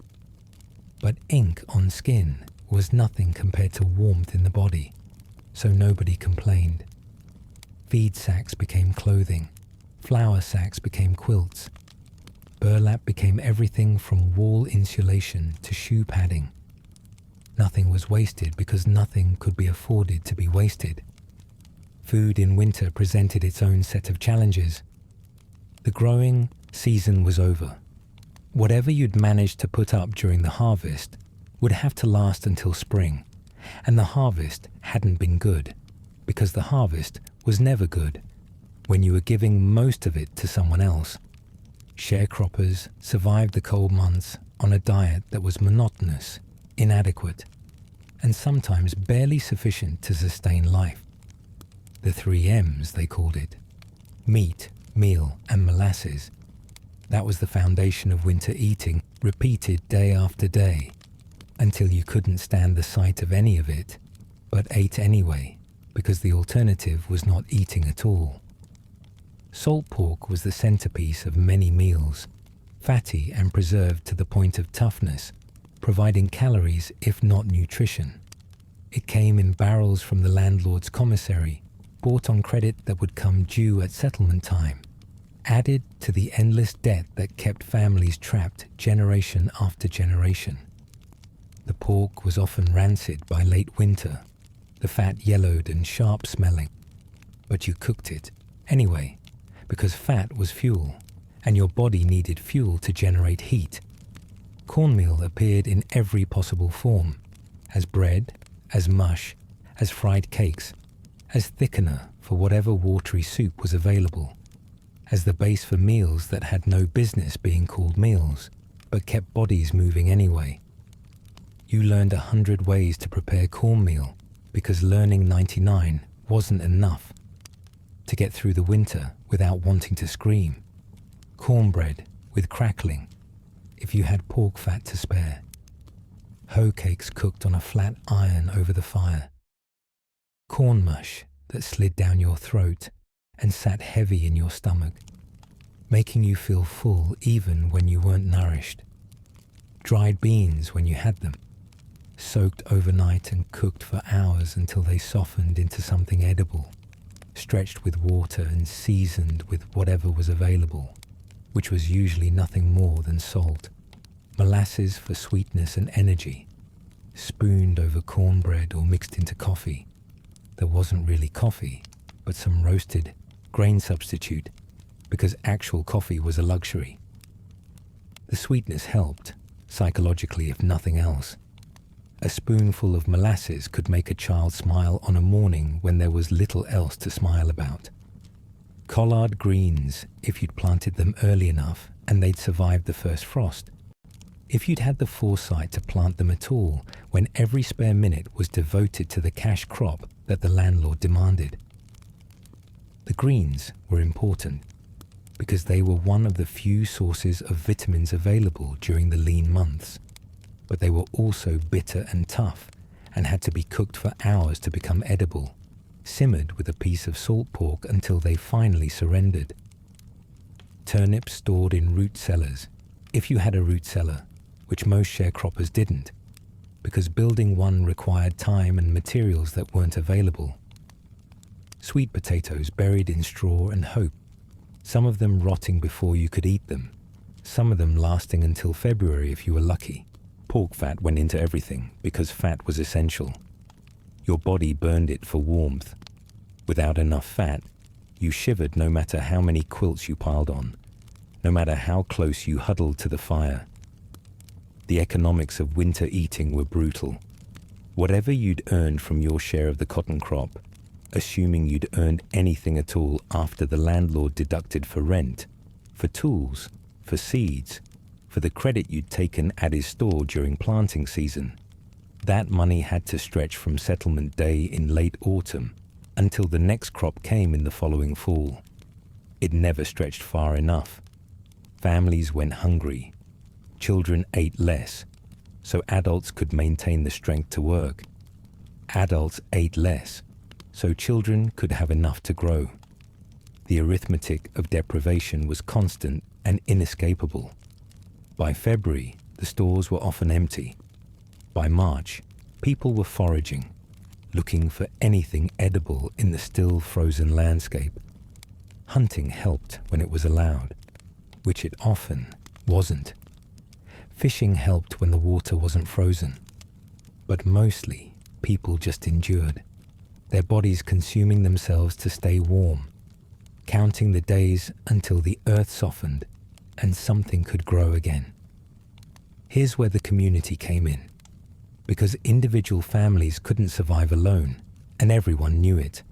The sharecropper quarters, those clusters of cabins on the edges of plantations, developed their own social structures, their own systems of mutual aid that existed outside and often in defiance of the official economy that kept them trapped.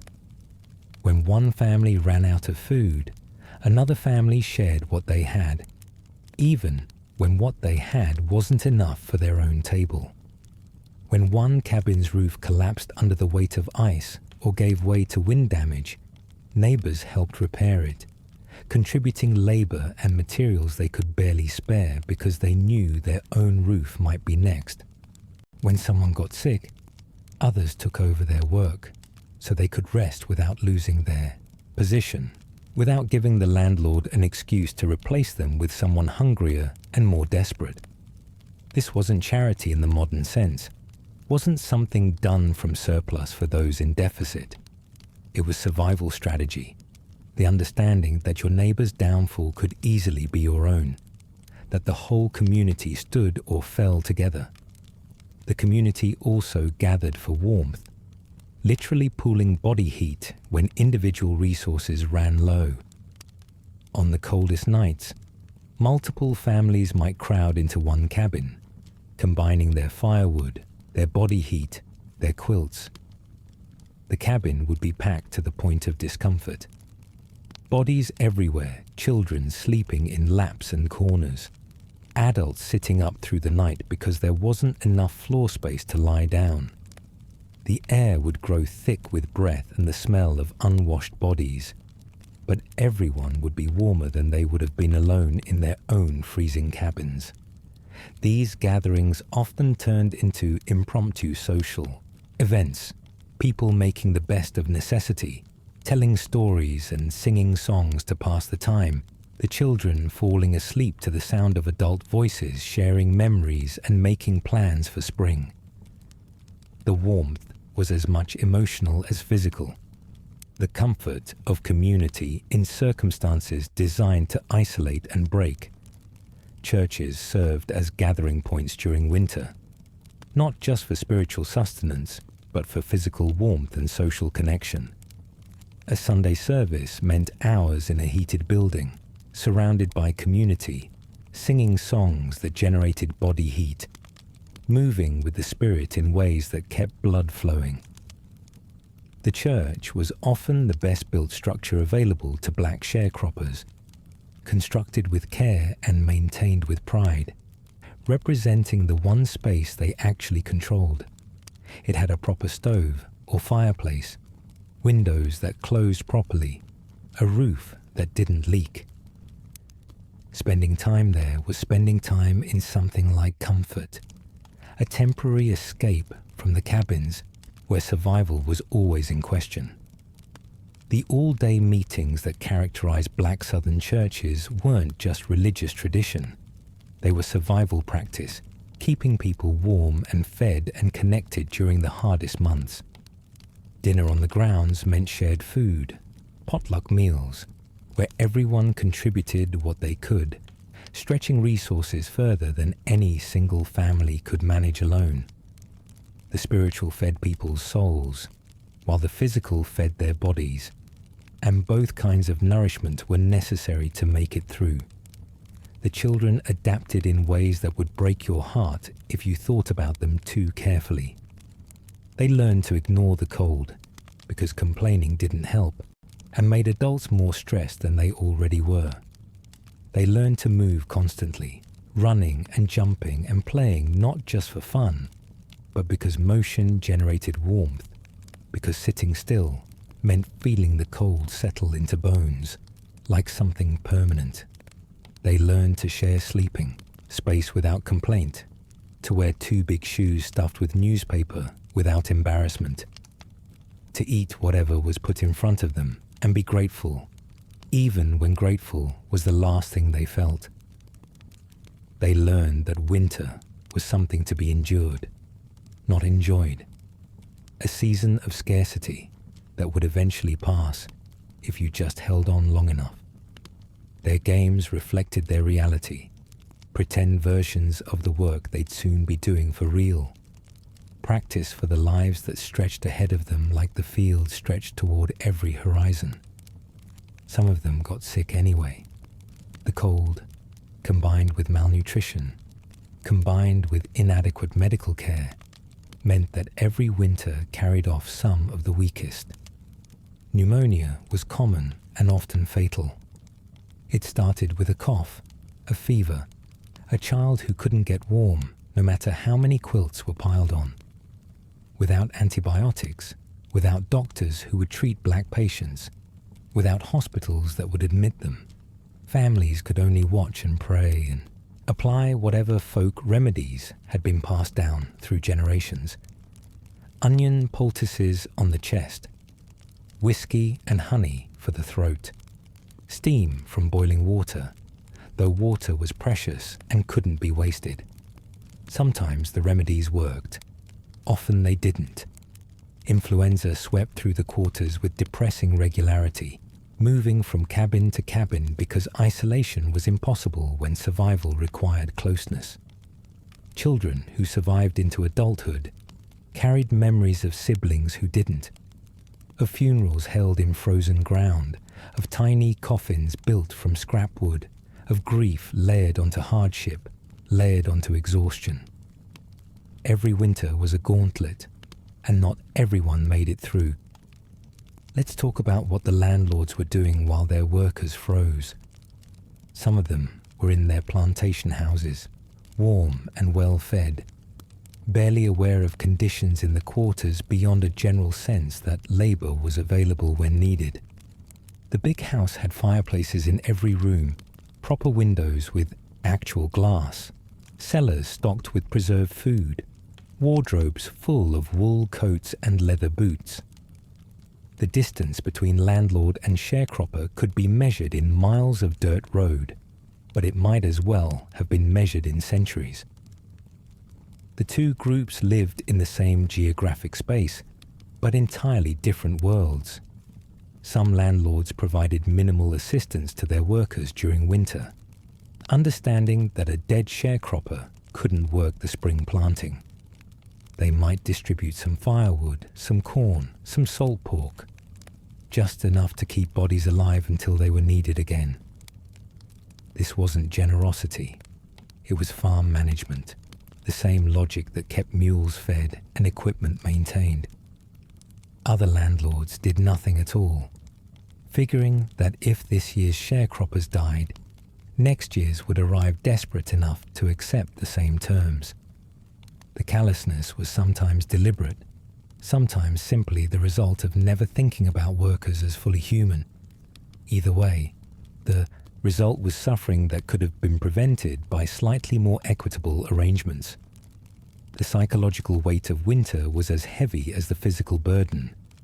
For people who had recently been enslaved, who remembered or had heard stories of the Middle Passage and the auction block and the whip, who had been told that freedom would mean a new life, and then discovered that freedom looked remarkably like the old one, winter represented another broken promise.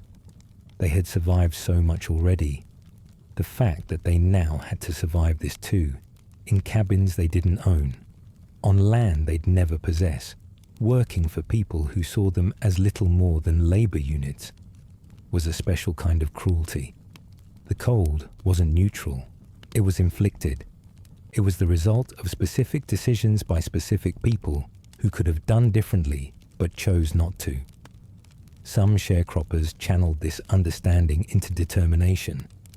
If they were meant to freeze, they would refuse. If they were meant to die, they would live out of spite. The same resilience that had carried their ancestors through the horrors of slavery would carry them through this. They would bank their fires and patch their walls and share their quilts and sing their songs and emerge on the other side of winter still standing. Religion played a central role in this endurance. The Black Church wasn't just a place to worship. It was a source of hope in circumstances that offered little reason for hope. Preachers spoke of deliverance, of trials that would end, of a promised land that might not exist in this life but certainly waited in the next. The songs that filled those churches carried the same double meanings they'd carried in slavery times. Soon I will be done with the troubles of the world wasn't just about heaven. It was about getting through to spring, getting through another year, getting through to some imagined future where things might finally be different. The faith wasn't passive. It was active resistance against despair, a declaration that circumstances didn't have the final word. When an elderly woman sat by a dying fire and said that the Lord would provide, she wasn't being naive. She was refusing to surrender to the obvious conclusion that nobody was providing anything. That refusal kept people alive. And slowly, incredibly, spring would come. The days would lengthen almost imperceptibly at first.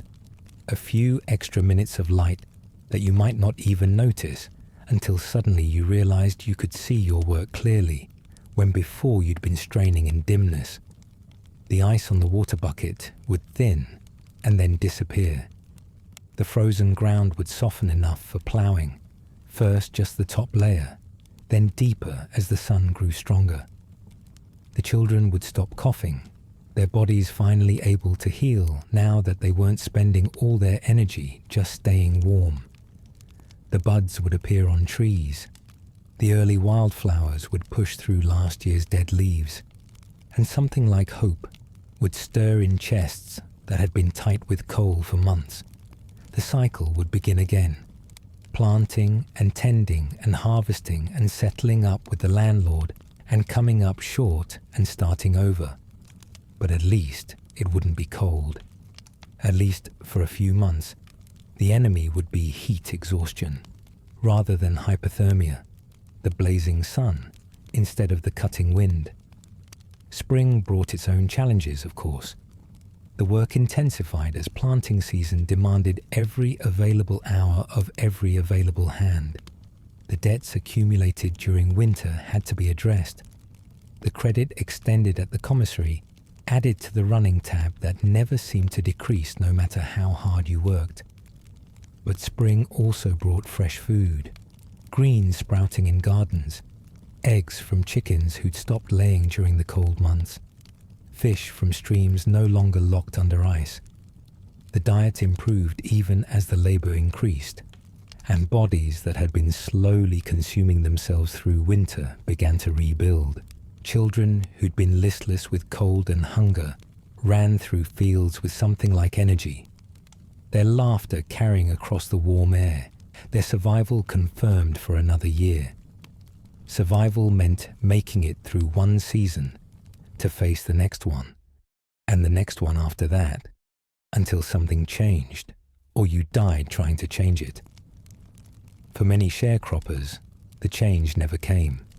They spent their entire lives in the same cabins, on the same land, working for the same families who'd owned their parents, the promise of freedom hollowed out by economics that made escape nearly impossible.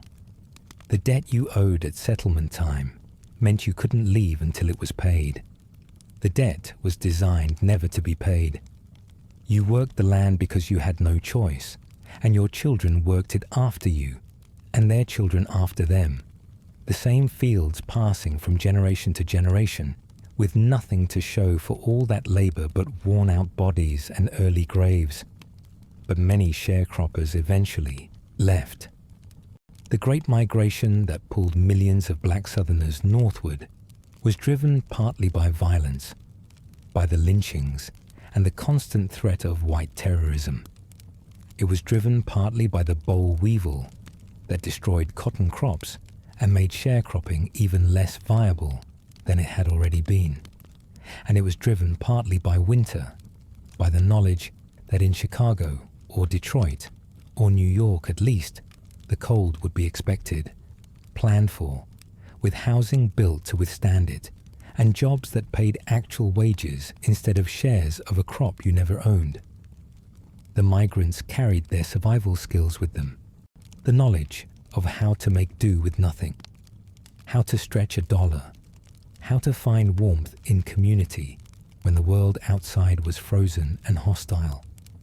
They carried their faith and their music and their determination, and they built new lives in cities that didn't necessarily want them, but couldn't ultimately stop them.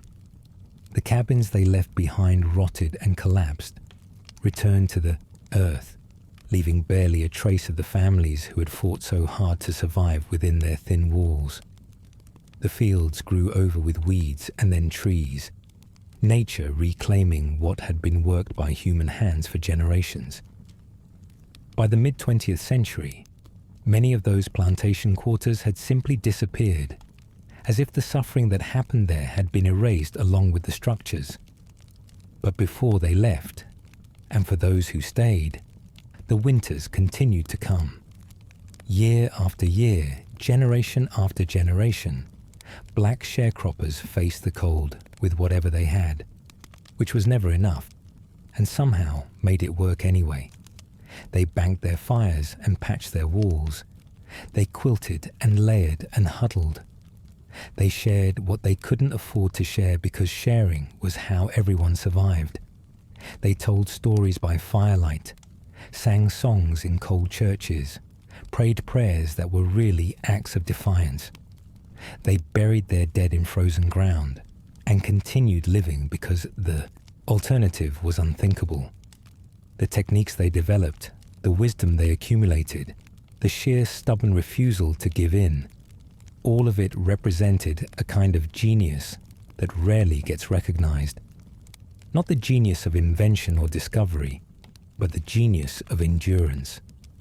The ability to look at impossible circumstances and find a way through anyway. Tonight, as you settle into your warm bed in your heated home, spare a thought for those who came before. The families who slept 5 to a pallet under quilts made from scraps. The children who ran to keep warm because there wasn't enough firewood. The mothers who gave up their portions so their babies could eat. The fathers who walked miles through snow to gather deadfall branches. The grandparents who remembered slavery and faced this new bondage with the same grim determination they'd always needed. They didn't just survive the brutal southern winters. They survived them while being systematically denied the resources that would have made survival easier.